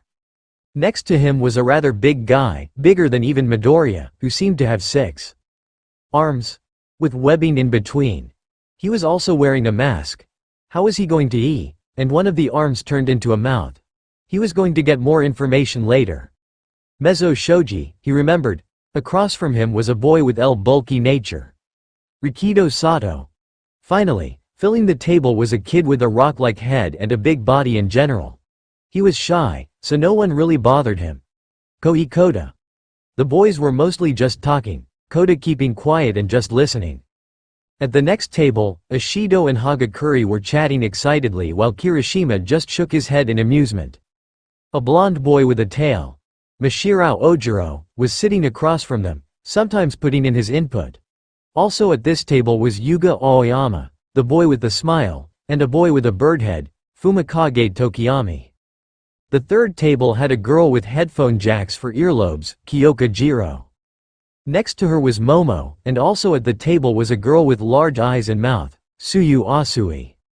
Next to her was Uraraka, who excitedly nodded at him, Midoriya giving a small smile in response. He failed to notice Momo stopping for a second, looking at the smile. Shako was also here, and next to her was a popsicle? No, upon closer inspection, it was the short boy that Izuku had quickly deduced was a pervert. Anyways, he was frozen solid and unconscious.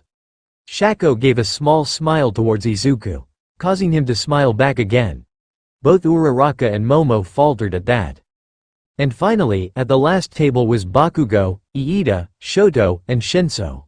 Bakugo noticed Izuku standing there, and motioned with his head to his side, an empty seat there. Izuku took the hint and sat down, Iida on his other side. So, Midoriya, I have to thank you for this delicious meal. Its texture is quite good as well, Iida proclaimed. Izuku gave a nervous laugh. Thanks, Iida. It's not much, but I wasn't expecting to cook for the entire class. Shinso looked at him, raising an eyebrow. Well, with how good this is, I wouldn't be surprised if the class made you the dorm cook. Can you make soba? Shoto interjected, startling Izuku for a moment. This was the first time he'd actually spoken to him in 2 weeks. I could try. I'll need a recipe, though. Shoto looked like he was thinking for a moment before nodding. I'll get one for you. Izuku gave a nervous chuckle, and Shoto went back to eating. Bakugo gave what could be a ha before closing his eyes and swallowing his food. The only one who's cooking for me is me. Even if I make some extra spicy curry? Bakugo rose a finger, before lowering it, growling. Midoriya basked in his victory as Iida robotically got up. Well, as good as this dinner has been, Midoriya, I believe it is time to get ready for bed. I shall head to bed, and I recommend you all do the same, soon. And with that, Iida went to put his dishes in the sink, before heading to bed. Bakugo got up as well, doing the same. Good night extras. No one bother me or the shithead who does is getting blown to the fucking moon. And with that, he was gone. Shinso suppressed a laugh, finding it funny how 2 completely different people were going to bed at relatively the same time.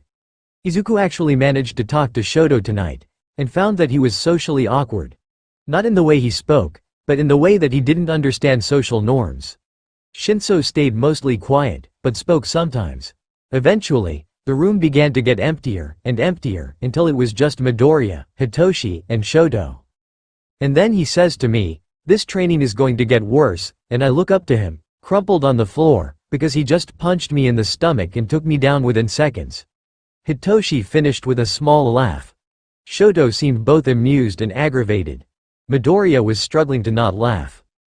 "My trainer also has no concept of taking breaks," Midoriya put in. "Even with how tough I already am, his training was grueling, to say the least. My old man beat my ass until I could fight back. Well, that killed the mood, somewhat." Hitoshi and Midoriya looked at him with something akin to worry and horror. "My sister got the same treatment. I don't know how she can. HMPH. He stopped himself. "Too much information." Hitoshi raised an amused eyebrow, although it looked forced. "And here I thought we were finally going to hear your tragic backstory," he commented, failing to realize that that didn't help Shoto in the slightest. Midoriya let out a yawn, before stretching. He stood up, pushing his chair in before looking at the other two. "We should probably go to sleep now. It's pretty late," Midoriya said, his exhaustion not failing to present itself. Shoto stood up, taking Midoriya dishes before he could grab them, and walked into the kitchen. Hitoshi stood up as well, a smile coming onto his face. "The best way to get into a person's heart is through the stomach, huh?" he commented, to which Izuku let out a laugh, before beginning to walk towards the stairs, Hitoshi following. Assuming by the running water, Shoto was probably going to do dishes. Making his way upstairs and into his room, Midoriya flopped onto his head, his curly green hair flailing just a bit before flopping onto his face. He closed his eyes, a smile coming onto his face. This class was full of interesting people, and he already made some friends. Shoto was iffy, but it seemed the two were on relatively okay terms. As he drifted off, he began to think about the adventures that the future held for them. Those were to come later, though, so he focused on sleep. A light snoring soon filled his room, as the moon shone beautifully in the sky. A week had passed. Izuku had managed to bond with Shoto, just a bit more. Thankfully, it seemed that whatever hostility the bi-colored hairboy had has subsided, and they are able to sustain a friendship. The popsicle, Izuku now knowing it as Mineta, has revealed to him that he is an absolute pervert. Izuku made a mental note to keep an eye on him, especially while he was around his female classmates. Bakugo's hostilities seem to have kicked back in, though, at least when it comes to Mineta. Izuku will never forget the day he saw the boy stuck on the roof because Bakugo blasted him up there.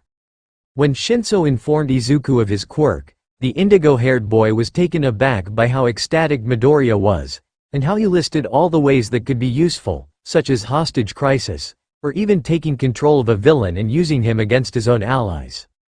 Shinso seemed to have taken that to heart. Momo hung out with Midoriya when she could, along with Ochako and Iida. Kirishima often called him manly, and Ishido and Toru giggled whenever they saw him. Midoriya didn't know why, and he was afraid to ask.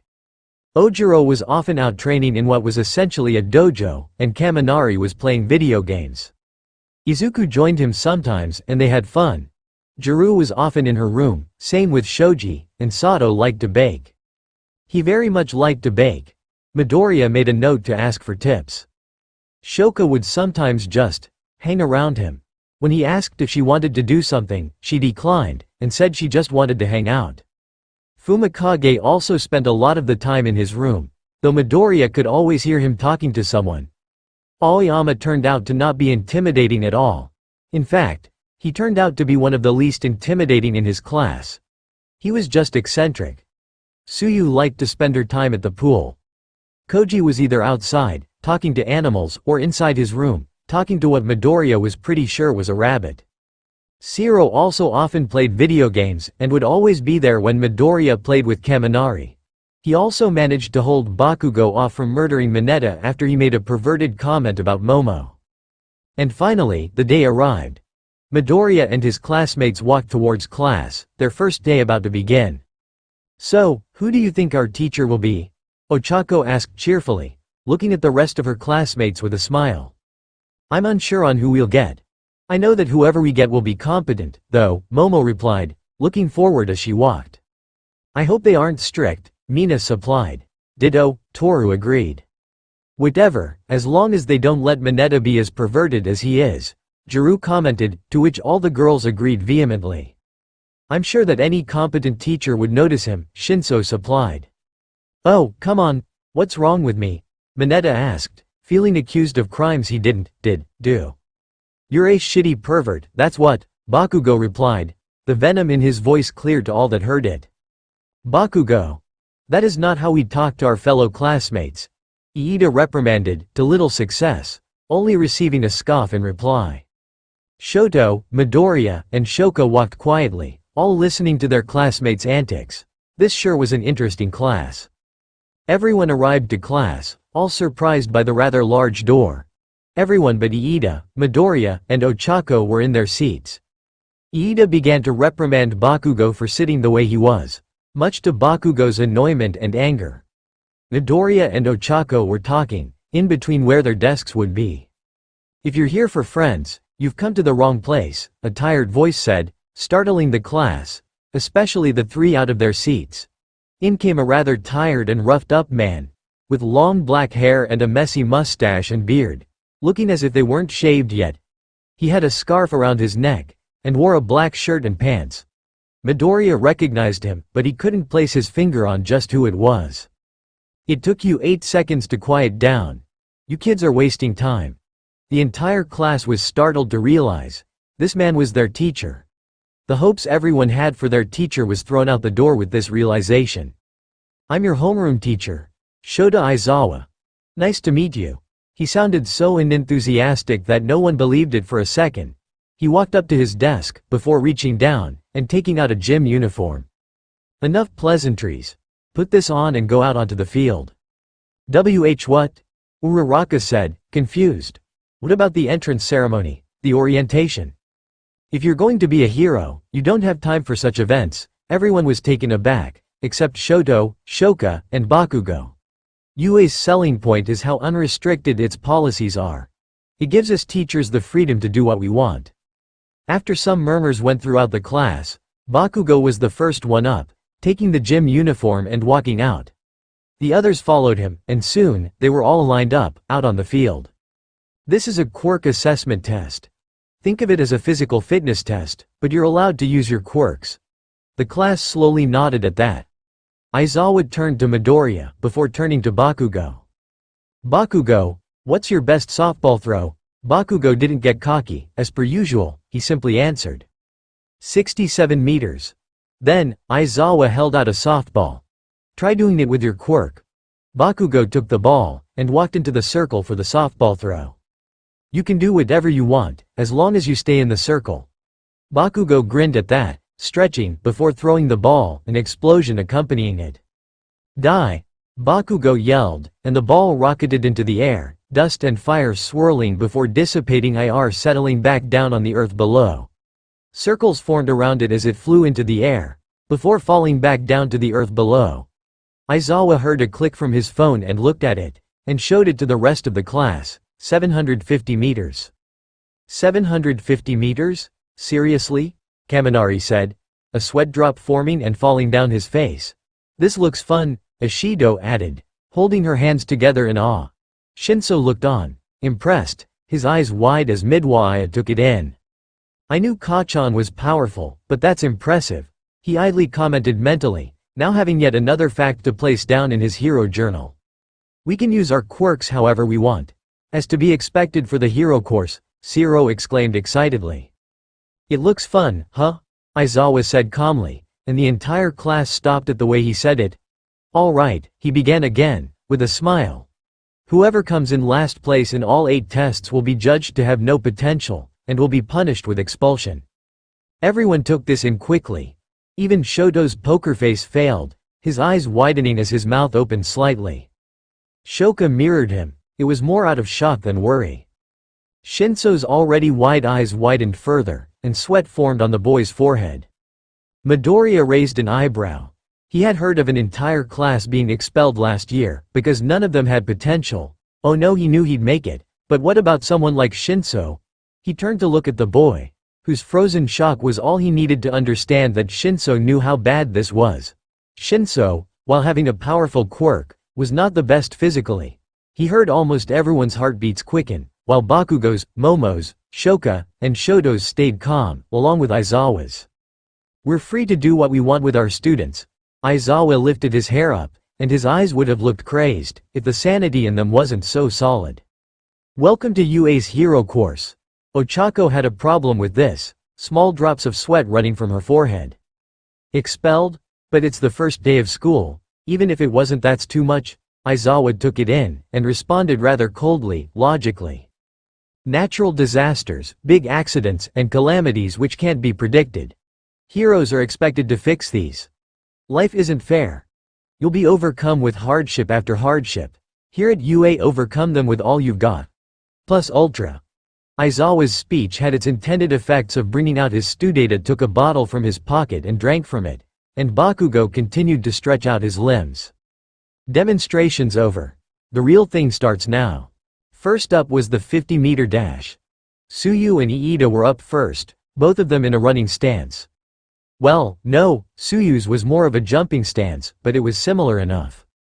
Get ready. Iida's intense focus showed, his face scrunching up just a bit, as Tsuyu changed her stance slightly.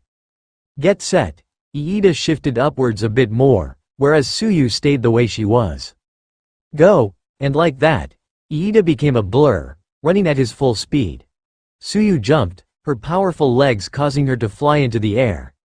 Dust billowed behind Iida, and he flew past the finish line, the robot at the finish line calling out, 3.04 seconds.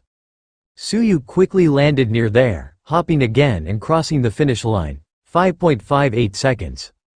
Aizawa wasn't impressed, but he acknowledged that the kid was fast. The class looked on, intrigued and impressed. They quickly joined the rest of their class, as the engines in Iida's cab smoked. Next up were Uraraka and Ojiro. Uraraka tapped her shoulder, and then her shoes, before the dash started. Ojiro bounced using his tail, while Uraraka ran as fast as she could. Ojiro passed first. 5.49 seconds, followed by Uraraka, 7.15 seconds. Ochako looked pleased as she tapped her fingers together, nullifying her quirk's effect on her clothing and shoes. That's faster than I was in junior high, she exclaimed mentally. Next up were Aoyama and Ishido. Ishido had taken off her shoes, while Aoyama turned around, his smile plastered on as always. Everyone, you're not being creative enough. I'll show you what it's like to be allowed to use your quirk. He jumped up and blasted his laser, causing him to go flying backwards. Although, this only lasted for a few moments before he fell. Ishido passing him by using her acid to make the ground slippery. He quickly got back up, and mimicked what he did. He quickly caught back up, but failed to pass Ishido before the finish line. 5.30 seconds. 5.51 seconds. Next up were Midoriya and Bakugo. Bakugo looked forward, determined, while Midoriya did the same. This was his chance to see how he's improved. As soon as the race started, Bakugo looked to his side to see Midoriya completely gone. Then the whirlwind of dust came as he shot his head forward, seeing the blur that was Midoriya. He began using his explosions to improve his speed, but Midoriya was already there before he could even begin trying to catch up. 1.58 seconds. The time caught the entire class off guard, including Aizawa. Iida noticed that the ground cracked where Midoriya ran. To say the speedster was confused was an understatement. Shinso didn't even know how to react. Momo knew Midoriya was fast, but it was still surprising, nonetheless. 4.13 seconds. That snapped everyone out of their trance. Bakugo looked pissed, but didn't act on it, much to everyone's relief. The rest of the class wasn't anything extraordinary. Shinso got a surprisingly good time. Mineta was the one with the worst time, even if he had used his balls, to bounce. The next test was grip strength. Midoriya's quickly exploded in his hand, it sparking and smoking. The rest of the class looked at him, before another explosion promptly went off, Sato having crushed his in a sugar-induced state. Shoji looked at his 540 kilograms, and was both impressed and worried, now knowing that whatever their strength was, it was incredible. The third test was the standing long jump. Bakugo exploded forward, overcoming the obstacle. Aoyama used his laser, also overcoming it with ease. Midoriya made sure his stance was solid, before jumping. He flew into the sky, before landing on the other side, kicking up yet another dust cloud, and forming a small crater as a result. Uraraka had floated over. Iida had a running start, and Tsuyu was a natural jumper. Shoka had formed an ice bridge, and Shoto followed what she did. Shinso placed last in this one, Mineta's balls actually being useful this time. The fourth test was repeated side step. Mineta bounced between two clumps of balls he made, becoming a blur as the momentum picked up. Eventually, he accidentally flew off into the distance when he tried to step forward and get out of the sidestep. Midoriya also became a blur, but quickly stopped when he accidentally caught his own leg, face planting into the ground. The final test was the ball throw. Uraraka scored infinity, her ball having flown into the abyss that was space.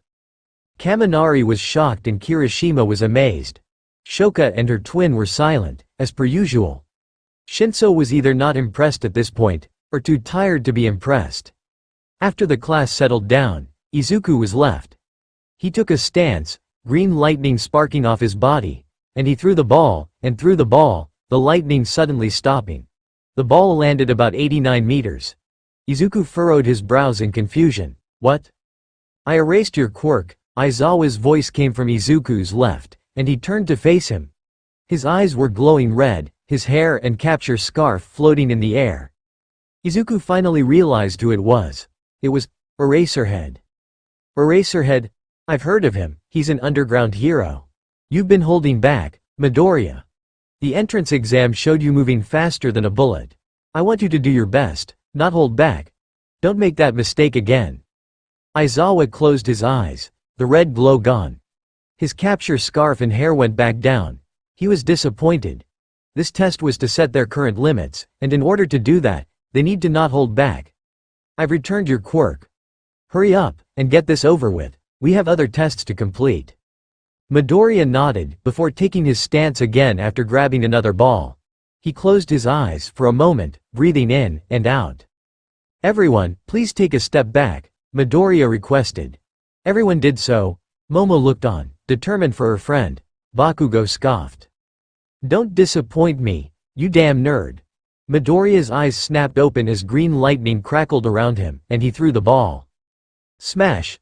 A crater formed around him, but other than that, not much seemed to happen for a second, except for the ball disappearing from his hand, and then it hit. Dust blew up from around Midoriya, a sonic boom blasting out from in the sky. The ground shook, and crazy winds picked up and hit the class.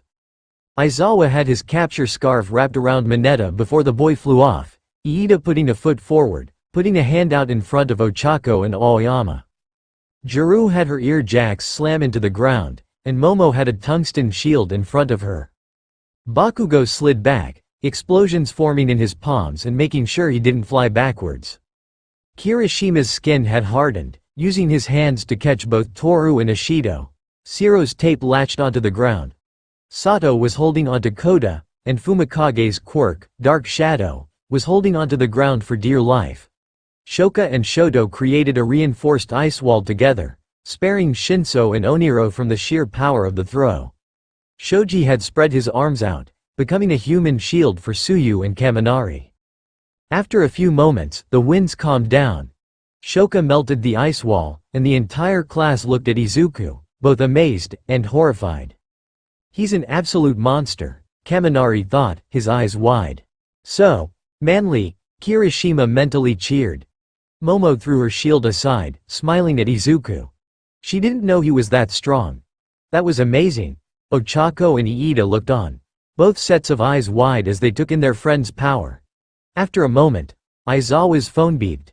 He looked down, and read out the number slowly, as if to confirm that was what he was looking at. 100.51 kilometers. The entire class was shocked at that. No, it was more than shock. It was amazement. Horror, even. The class looked at Izuku, now thoroughly impressed, and having a healthy bit of fear. What are you? Rang in most of the class's head. Izuki finally came out of the crater, his arm bruised slightly. Thankfully, that was all that came it from not impressed to thoroughly impressed. The kid would need to work on control, though, seeing the bruises on his arms. Whoever's next, step up. We're wasting time. Midoriya went to join his class as Kirishima stepped up to the plate. Everyone was staring at Midoriya. Shota noticed this, and gave out a small sigh. That got everyone focused. The next test was sit-ups. Midoriya got first place with ease.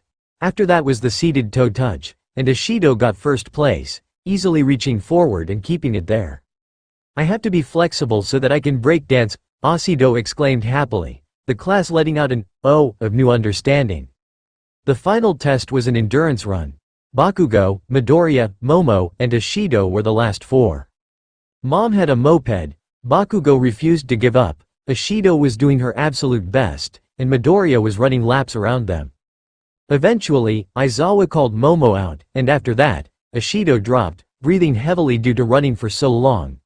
Midoriya had slowed down, and Bakugo was refusing to stop. After what seemed like forever, Bakugo finally dropped, quite literally. His hands were slightly burnt, and Midoriya quickly followed him and stopped, falling over and gasping for breath. Even as fit as he was, that was exhausting. Everyone was gathered around, and Aizawa stood in front of the class, his usual face on. "Okay, I'll quickly tell you the results. The total is what you got from every test combined." Aizawa brought up his phone. "It's a waste of time to explain verbally, so I'll show you the results." The entire class became nervous, and the results flashed up on the screen. Izuku had claimed first place. As the class looked at the listings, Mineta cried out in horror. "I'm in last. I'm going to get expelled. By the way, I was lying about the expulsion." The entire class froze at the news. Shoka and Shoto had no part in that. "It was a rational deception to draw out the upper limits of your quirks," Aizawa supplied, the biggest non-amused grin ever seen on his face. Ida's glasses cracked at the revelation. Uraraka looked confused beyond redemption. Mineta became a blur. Shinso's eyes widened as if he was just told his entire life was a lie. Momo let out a small laugh at her friends, except Mineta, reactions. Of course that was a lie. It should have been obvious if you just thought it through. Juru and Kaminari looked at her, mentally, thanking her for telling them. "With that, we're done here. There are handouts of the curriculum on your desks in the classroom, so when you get back, look over them." With that, Aizawa walked away. Izuku could hear a conversation between All Might and Aizawa take place after he turned a corner, and his eyes widened when it was confirmed that Aizawa had in fact expelled an entire class last year. He looked over to Momo, and the look was all she needed to know before her face went pale. Uraraka and Iida were confused, but after Izuku told them, Iida's glasses cracked more, and Uraraka looked like she was going to vomit.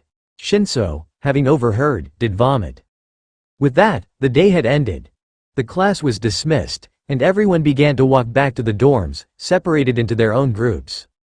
Kirishima and Kaminari walked with Bakugo. Ishido, Toru, and Momo walked in their groups. Izuku hearing Momo's heartbeat pick up a little. He could also swear the other two did as well. Ochako, Iida, Shinso, and Shoto hung around Izuku, and Shoka was with Tsuyu. Mineta was with Shiro and Sato, and Koji was with Shoji and Juru. Fumikage and Ojiro were silently walking together. Aoyama was by his lonesome. When they reached their dorms, Izuku got started on making dinner for everyone. He made sure to make a plate of soba for Shoto, and make some katsudon for himself. He also gave a little spice to Kachans. After preparing the food, he made his way out and gave it to everyone. He sat down with Shinso and Shoto, Uraraka and Shoka on the other side of the table, with Iida on their right. Shoto bit into the soba, and swallowed it. He looked at Midoriya, his eyes as unenthusiastic as normal, his poker face on full power. Midoriya looked at him, and after a few moments, Shoto spoke. "You have my permission." Midoriya became incredibly confused as to what that meant.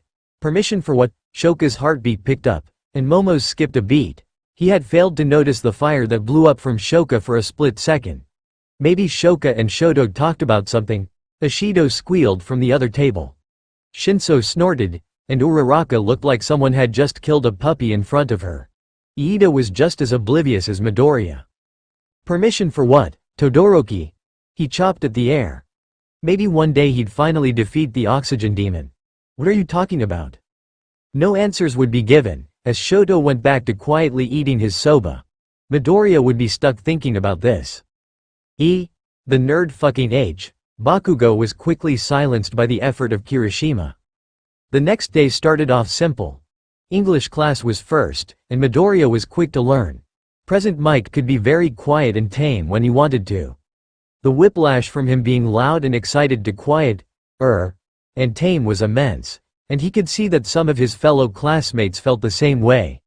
Bakugo just looked annoyed. So normal. So damn boring. Although, he could still get excited, he just wasn't as loud, thankfully. After that was Midnight's class. Modern Hero Art History. Quite the mouthful. Midoriya kept note to keep Mineta in check, although, with the way Midnight is able to scare the small boy, he thankfully wouldn't have to actually pay much mind to it. Third period was Cementos' class, him teaching modern literature. Izuku already liked this class, as did Momo. Cementos, thankfully, did not dump a whole lot of work on them. Fourth period was mathematics with ectoplasm. Midoriya had to physically restrain himself from fanboying. It was getting harder by the class. Maybe he could catch them outside of class and ask for an autograph. Maybe. Anyways, after noticing her classmates struggle, Shoka tried to help by icing his feet to the floor. It did not help. It was freezing and terrible. Finally, lunch came around. Gourmet foods for a good price. Midoriya sat with Ochako, Iida, and Shinso chuckling at Midoriya very clearly in awe of Lunch Rush. White rice is great comfort food, isn't it? Lunch Rush said excitedly. It seemed the hero was as happy as he was a good cook. Which was entirely welcome to Midoriya. Ochako gave a nod in between eating. Yeah. And finally, heroics class. I am. Izuku gave a smile. Rather than just a smile of a fanboy. This was a smile of comfort, of fondness. The bond between the mentor and the apprentice was strong. Family-like, even. Admiration and respect shone from his eyes. Coming through the door like a normal person. All Might came in, and the class gasped. Shinso's eyes widened at the sight. Not only did he make it into the heroics course, he was going to be taught by All Might. That was amazing. It's All Might, Kaminari said excitedly. Wow, he really is a teacher, Kirishima added, raising a fist up. That's the costume from the Silver Age, isn't it? Suyu observed as All Might dramatically, and quietly, walked over to his desk.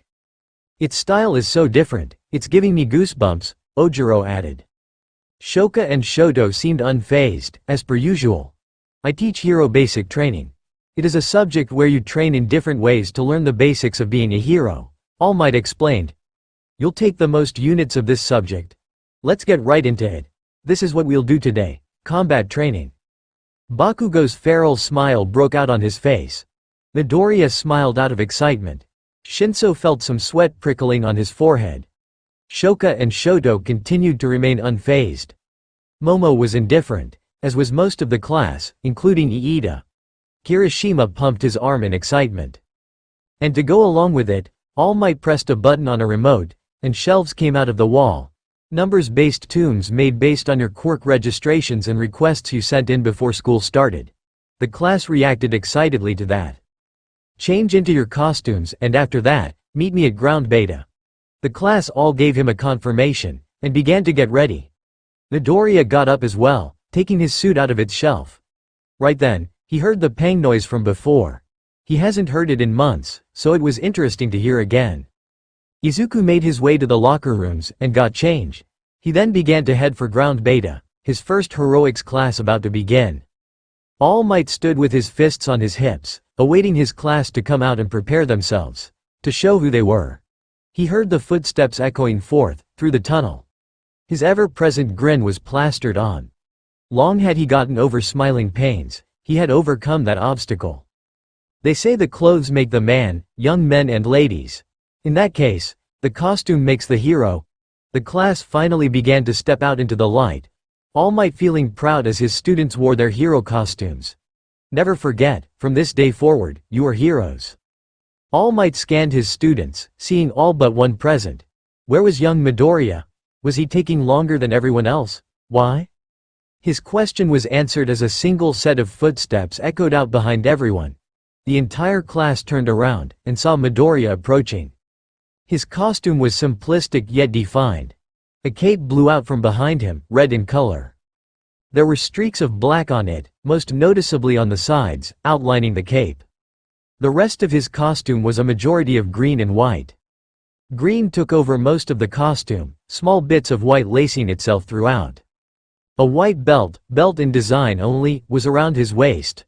White lines ran up and down from it, meeting the start of a boot line, and up, to the collar of his costume. His fists were exposed.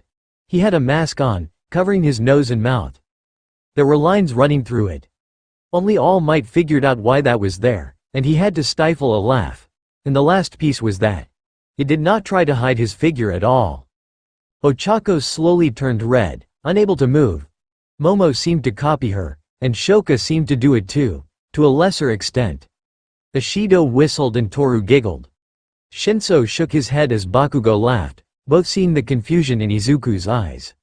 The rest of the class was murmuring about how built Midoriya was. "Oh, Deku," Ochako said happily, though sounding embarrassed to say his name at all. This only proved to confuse the young boy further.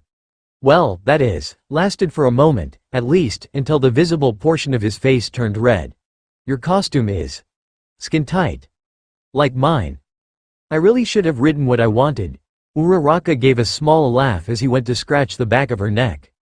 "I think it looks great on you," Izuku blurted out, which only served to cause the brunette to become more red. She began floating away before Shiro caught her with his tape, sighing. Bakugo only laughed harder. Midoriya then turned his attention towards Momo, who had walked over as well. His face was going atomic red with heat at this point. While Ochako's was skin tight, a theme shared by a lot of the costumes, Momo's was most revealing. Wow, that's really revealing, Momo," Izuku nervously commented, to which the raven-haired girl shook her head, her face red as well. Ishido joined Bakugo in his cackling. "Well, originally I was trying to go for something that would better allow me to use my quirk, but this was the end result instead," Momo replied, which caused the One for All inheritor's brain to turn cogs. Momo's costume was meant to be more revealing. How revealing? How was that not revealing enough? What would she look like with the… Izuku almost physically slapped himself to stop the train of thought. All Might couldn't bear to watch his apprentice suffer anymore. "All right, you zygotes. Let's begin." The exercise was explained to the class. The class would be split into heroes and villains, and fight on 2-on-2 indoor battles. Well, that is, if they had 20 students. Since they have 22, one game would have to be at 2-on-4. The class immediately took this chance to place Midoriya on that team, and pleaded with All Might to make it so. All Might, realizing that if he didn't do this, the chances the opposing students had went from a small chance to no choice, agreed. There was also his time limit that he had to worry about. Eventually, teams were decided, and Midoriya's team was up first. His partner was Kyoka, who had a simple costume with simple additions. A baggy shirt with a jacket, and what Midoriya observed to be boots with speakers on them. They were up against two teams stuck together. Todoroki and Kirishima were one of the teams, and the next was Shiro and Ishido. Alone, these teams would be hard to beat. So the fact that they were working together was intimidating to Kyoka. To Midoriya, though, not so much. "Hey, Green, what's the plan?" Kyoka asked her fellow teen, who quickly looked at her in confusion. "Green? Yeah, it's my nickname for you, because your hair is green. Now what's the plan?" Kyoka asked again, a bead of sweat forming on her temple. Well, since you asked, I think that I should take them on while you go after the bomb." Wait, what?" the earjack user exclaimed, looking at Midoriya as if he was insane. Maybe he was. "Well, the only one I can think of that we'd have to worry about is Shiro, because of his tape. Well, there's also Todoroki, but I can break his ice easily. Kirishima is a front-liner with his defense, so he'll take me head-on. I don't have much on Ishido's acid yet, but I think she'd have to use it one-on-one, not leaving it around, because then it'd just melt through whatever it's on." Midoriya continued to mumble as Kyoka pursed her lips. Then she spoke, snapping him out of his mumbling frenzy, and getting his attention. "Are you sure this plan will work? What if you're wrong?" "I'm not wrong. I can hear them talking about it right now," Izuku replied casually. This caught her off guard. "What do you mean you can hear them?" "I can hear them. My sense of hearing is heightened. Of course, it can be overwhelming at times, hearing everything going on, but I'm slowly building up to that," Izuku answered, turning towards her with a smile. Not that she could see it through his mask. Kyoka looked at him for a bit, squinting her eyes as her mouth opened slightly. So, let me get this straight. Not only do you have super strength and super speed, but you have enhanced hearing too. Oh, that's not all. Start! All Might yelled into the earpiece they both wore, eliciting a yelp of pain from both students, before Midoriya recovered and began to squint. Hold on, I think, and then it hit. His vision suddenly went from normal to X-ray. Holy crap, he had that naturally? That wasn't some effect of One for All? He'd focus on that later. Right now he had to focus on the task on hand. He saw that the team was actually away from the bomb, except for one, which was a good tactic, if it weren't for the fact that he could see right through their plan. Literally, he blinked several times, and explained what he saw to Kyoka. After that, they finally entered the building. In the control room, there's no way Midoriya and Kyoka can win against that combination of quirks, right? Kaminari asked, causing a certain pervert to swing around in disbelief. Are you kidding me? Did you see how strong he is? Mineta practically screamed at him, causing Kaminari to take a step back in surprise. You're wrong, Sparky. Deku is going to win this easily, Bakugo stated, looking at the screens, a grin present on his face. What makes you so sure, Bakugo? Kaminari replied, raising an eyebrow. Just watch the slaughter. Bakugo said darkly in response, a gleam in his eyes. Kaminari quickly backed down, and Mineta took a step away from him. Suyu blinked, before looking at the screen. Midoriya does have an advantage in strength and speed, but I'm not sure that will help him here, Kiro. Bakugo scoffed, and continued to watch the screen. The rest of the class joined in, curious as to just who will come out on top. All Might watched carefully. You may be my prodigy, but you're my student as well. I will grade fairly, but I haven't a doubt that you'll win. Do well, young Midoriya. Shoto looked out of the doorway, Ishido and Kirishima behind him. Shoto's costume was a white shirt and pants. His left side was covered in ice, and somehow, he had a red glowing eye from that. Kirishima's costume had a ragged kapame headgear, and gears around his shoulders. Ishido's had a fur accent atop a leotard that looks inspired by the 80s, tight and colorful. This will be cold. Shoto calmly told the two, much to their confusion. Poor Zero didn't even get the warning. Shoto put his foot down, and the entire building began to freeze over. Kirishima's eyes widened, along with Ishido's, and they began to shiver with the sudden temperature drop. Zero watched in awe as the ground around him froze, but then he realized that he was frozen in place. Todoroki, I'm frozen. Trust me, it's better if you're there to defend the bomb, Shoto replied casually. Zero sighed, and began trying to use his tape to free himself.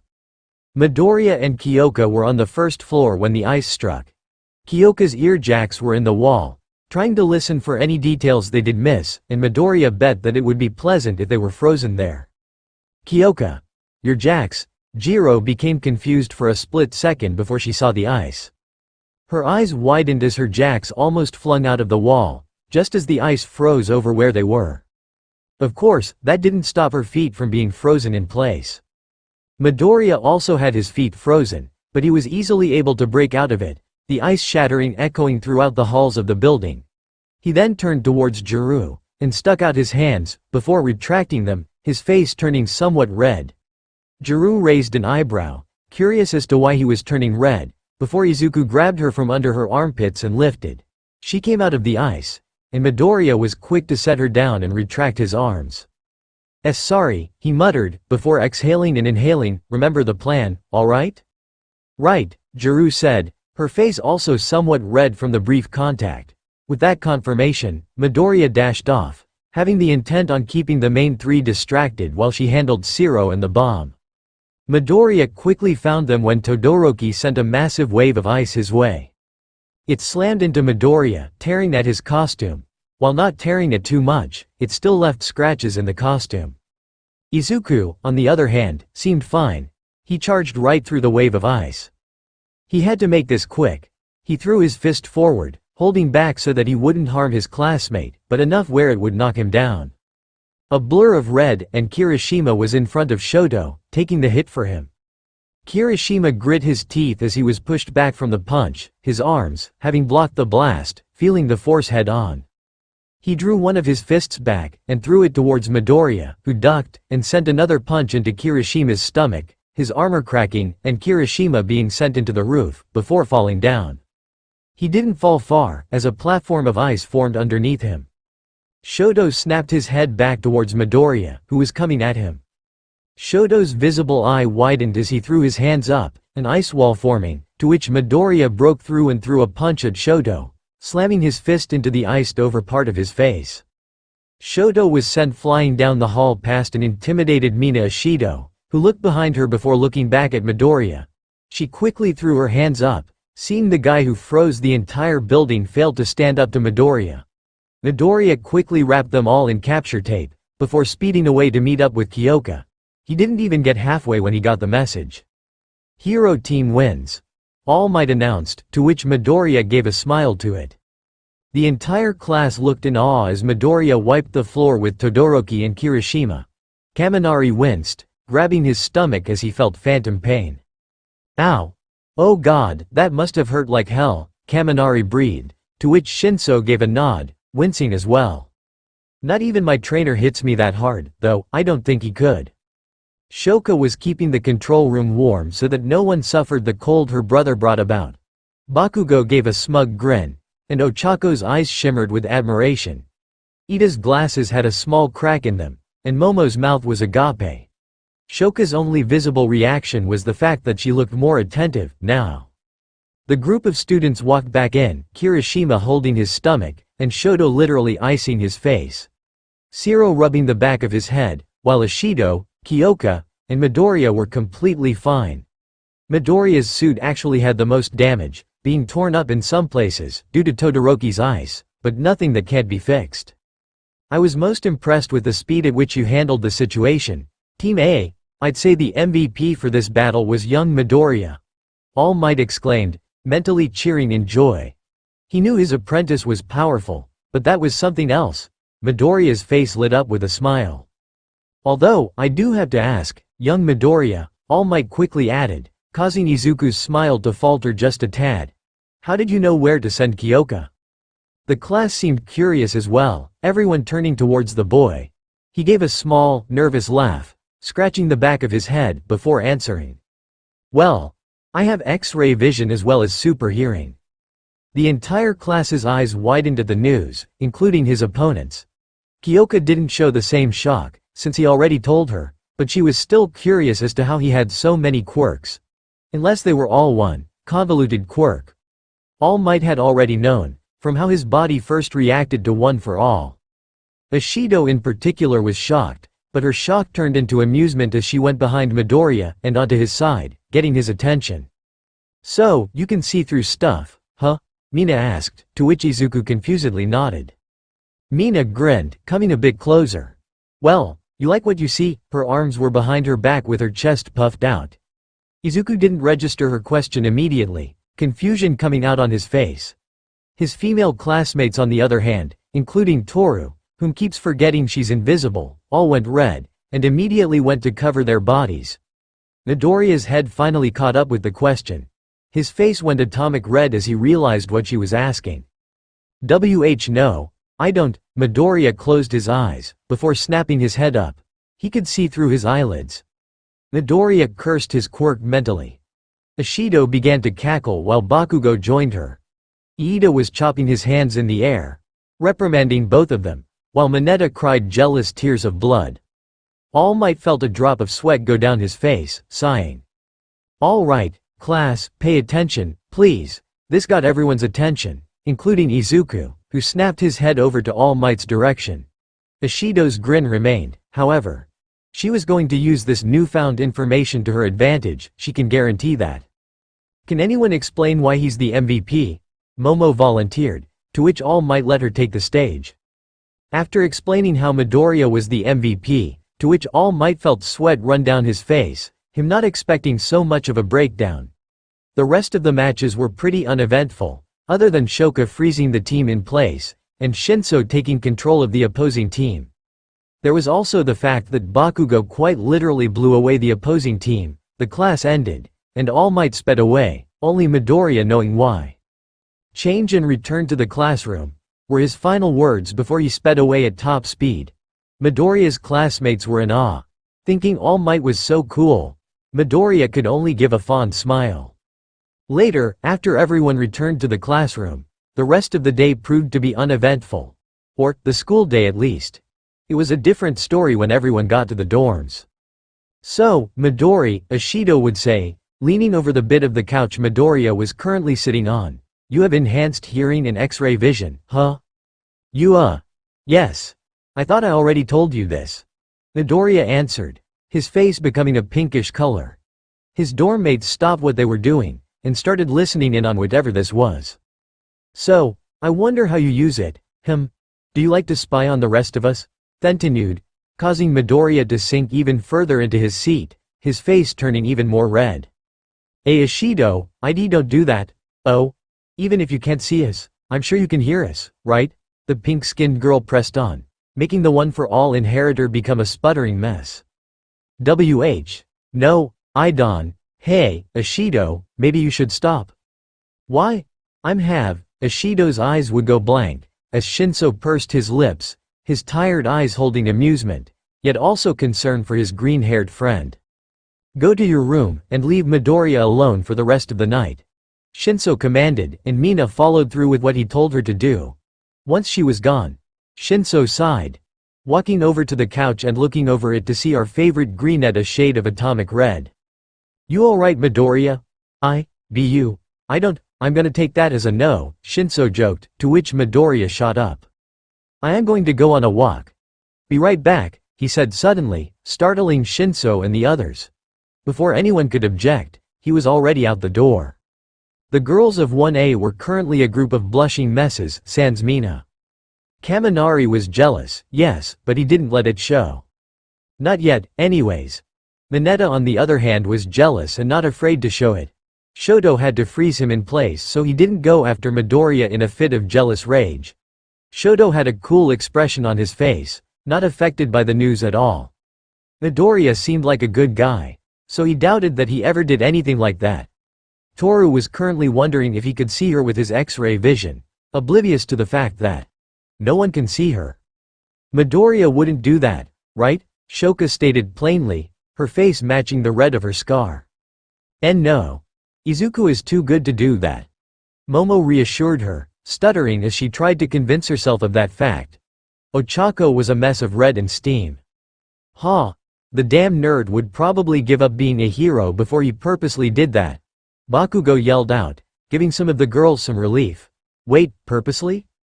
Back with Izuku, the green-haired boy ran a little. He needed some air, especially after whatever that was. What even was that? Why was Mina so adamant about poking fun at it and teasing him? Given what he's seen from her, he wouldn't be too surprised if she was just doing this because she just felt like it. He wouldn't dare doing what she suggested, not on purpose. Hell, even by accident. He wasn't sure what would lead to it happening at all, if he was honest, so Izuku. A voice called out, which greatly startled Midoriya out of his thoughts. He spun around to find Itsuka coming his way. It seems he was so deep in his thoughts he didn't even hear her coming. It looked like she was wearing a tank top and some shorts, so Izuku gave a guess that she was out on a nightly run. Hi, Itsuka. Midoriya called out, standing there as she caught up. Once she did, she gave him a confused look. Why are you out so late? Normally I'm the only one out here, Itsuka would say, the green-haired boy sighing. Well. I needed some air, Izuku explained, and in response to Itsuka's head tilt, he explained further. So, from what I've gathered, I think I have multiple quirks. Either that, or a quirk that allows me absolute control over my body, or something like that. Anyways, Ishido found out I have enhanced hearing and X-ray vision, and has been teasing me about it ever since. Itsuka mouthed an thinking she probably knew the reason. She did. She gave a nod, her eyes signaling deep thought. Well, I know you're not the type of guy to do that. You're too good of a guy, Izu. Midoriya's face turned a bit red from the compliment, and he gave a small smile. Thanks, Itsuka. She gave him a light punch on the shoulder, and the two childhood friends proceeded to catch up. Itsuka was conflicted on whether or not she should be impressed that he easily took out two students in the span of less than a minute, while Midoriya was impressed with the description Itsuka gave of her class. Her class sounded like it had some powerful people in it. Midoriya was now considering the very real possibility that the A and B were just letters, instead of the grade of the class. After a bit of that, Midoriya gave a goodbye, and ran off to his class. Itsuka had a small smile on her face. That was nice. Izuku had no idea what the hell awaited him when he got back. The main dorm area looked like a battlefield, the ground, walls, and ceiling covered in smoke and ash. His fellow Class 1A members were strewn about. He could hear them breathing, so they were alive. He looked down, and saw Kaminari crawling away from the scene, the boy's normally yellow hair covered in specks of gray. He looked up to Midoriya, his eyes pleading for him to run. "Save yourself. Midoriya. She's insane. She. What?" And then he saw another explosion go off. Smoke poofing into existence as Bakugo went flying into the main room, completely spent. Yellow eyes lit up in the darkness of the smoke, recognizable ones. Muscles. Oh no, Midoriya couldn't do anything as he was grabbed by his arms, Hatsume Mei excitedly looking up to his face. "You're here. I knew it. I tried to get them to tell me where you were, but they didn't know, so I tried showing them my babies instead." Midoriya sighed, smacking a hand to his face. "And they blew up, and they blew up. I should have tested them, yeah, but I was on a limited time scale. You won't believe how hard it is to not be found in the support course room. You'd think all those babies and lockers would count for something, but nope." Midoriya sighed. He didn't have the energy for this. "Hatsume, why did you need to see me? Please don't let it be testing an invention." "Oh, I just wanted to know you made it in. See you for myself, you know?" The pink-haired girl's smile shifted from the one plastered on to a genuine smile. Midoriya gave a small smile in response. "Yeah, I know, and I did, so, right. Well, see you later, Muscles. Nice seeing you." And with that, Hatsume was out the door. Midoriya gave a small laugh, before a growl was heard from behind him. A recognizable one. "Deku," Bakugo ground out, and the person in question turned around, slowly. "If me and the extras ever have to fucking deal with something like this again, I'll fucking kill you." Midoriya hasn't actually tested out his endurance against explosions, yet. Well, not big ones. Of course, smaller ones were nothing. He'd have to see the upper limit of it, someday. "Right, you got it, Kachan." The explosive teenager growled in response and stomped off. Midoriya was then tasked with cleaning duty by the rest of his class, which he got done quickly, much to their annoyment. The next day was rather easy, Aizawa assigning them to choose a class representative. It was chaos until Iida suggested that they hold a vote. When it was all said and done, Midoriya was made the class representative, and Momo was the vice representative. "I will do my best, guys," Midoriya said confidently. He couldn't let them down. They voted for him, and he was going to show that they chose right. Momo gave him a smile, and Midoriya returned it. Later, at lunch, "I'm grateful that I was chosen as class rep," Midoriya said to his friends, consisting of Shinso, Iida, Uraraka, and Momo. Shoka and Shoto were also there, just a bit farther down, away from Midoriya. "You're best qualified for the job, Midoriya. That's why I voted for you," Iida stated calmly, taking a spoonful of his food and eating it. What Iida said, Uraraka agreed, to which Midoriya felt a smile come onto his face. His friends were the best sometimes. "Your planning and flexibility are both good traits for a leader, Izuku," Momo commented, making Midoriya scratch the back of his head, his face beginning to turn slightly red from all the compliments. "Ah.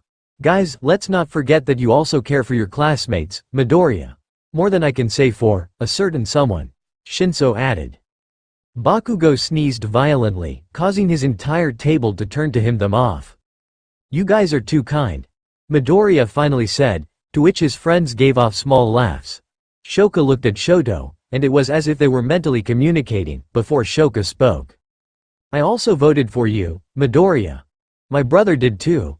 Shoto's heterochromic eyes blinked, and he looked at Midoriya, who gave a smile. "Ah, thank you guys, seriously, your faith in me won't be misplaced." Suddenly, the bells began ringing. Midoriya covered his ears, the high pitch causing his ears pain. "There has been a level 3 security breach." "What?" Shinso said out loud, before the automated message continued. All students please evacuate outdoors promptly. What's level 3? Iida asked someone, and the person informed him that it meant someone was trespassing on school grounds. To say it wasn't absolute hell was an understatement. People were pushed around, and pushed down as everyone tried to make their way outside. Deku! Uraraka screamed, before she was promptly pushed to the ground. Uraraka! Iida and Midoriya shouted in response, before Midoriya began to push out, towards the window. He found that it wasn't one person, but the mass media instead. Midori bro! Now that was a voice he recognized. Kirishima was pushed right up against him, and Midoriya quickly knew he had to stop this. Kirishima! Harden and form a barrier so that people stop pushing forward. What about you, Midori bro? I'm going to stop this. Midoriya launched himself from the floor. He saw a doorway, if he could land. He slammed into the wall, a minor imprint of him left. He turned his attention and winced at what he was about to do. Hey! He clapped his hands together, and it literally blew the students away.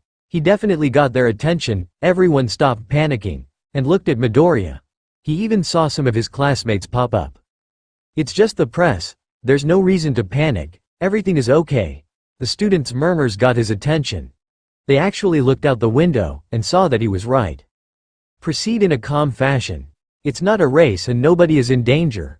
We're UA students. So act like it. Midoriya finished. The students began to calmly proceed, and Midoriya was forced to wait up there for a bit. Finally, he dropped down, and came face to face with Shoka. He instinctively took a step back, while Shoka just blinked in surprise. Sorry, he apologized, to which the girl gave a small nod. After the short awkward interaction, they went to meet up with the other students outside. His class was freaking out about how cool he was, specifically, Kirishima. After that, class officers were chosen. The rest of the day went by smoothly, at least, for the students. The teachers at the front gate had a different story entirely.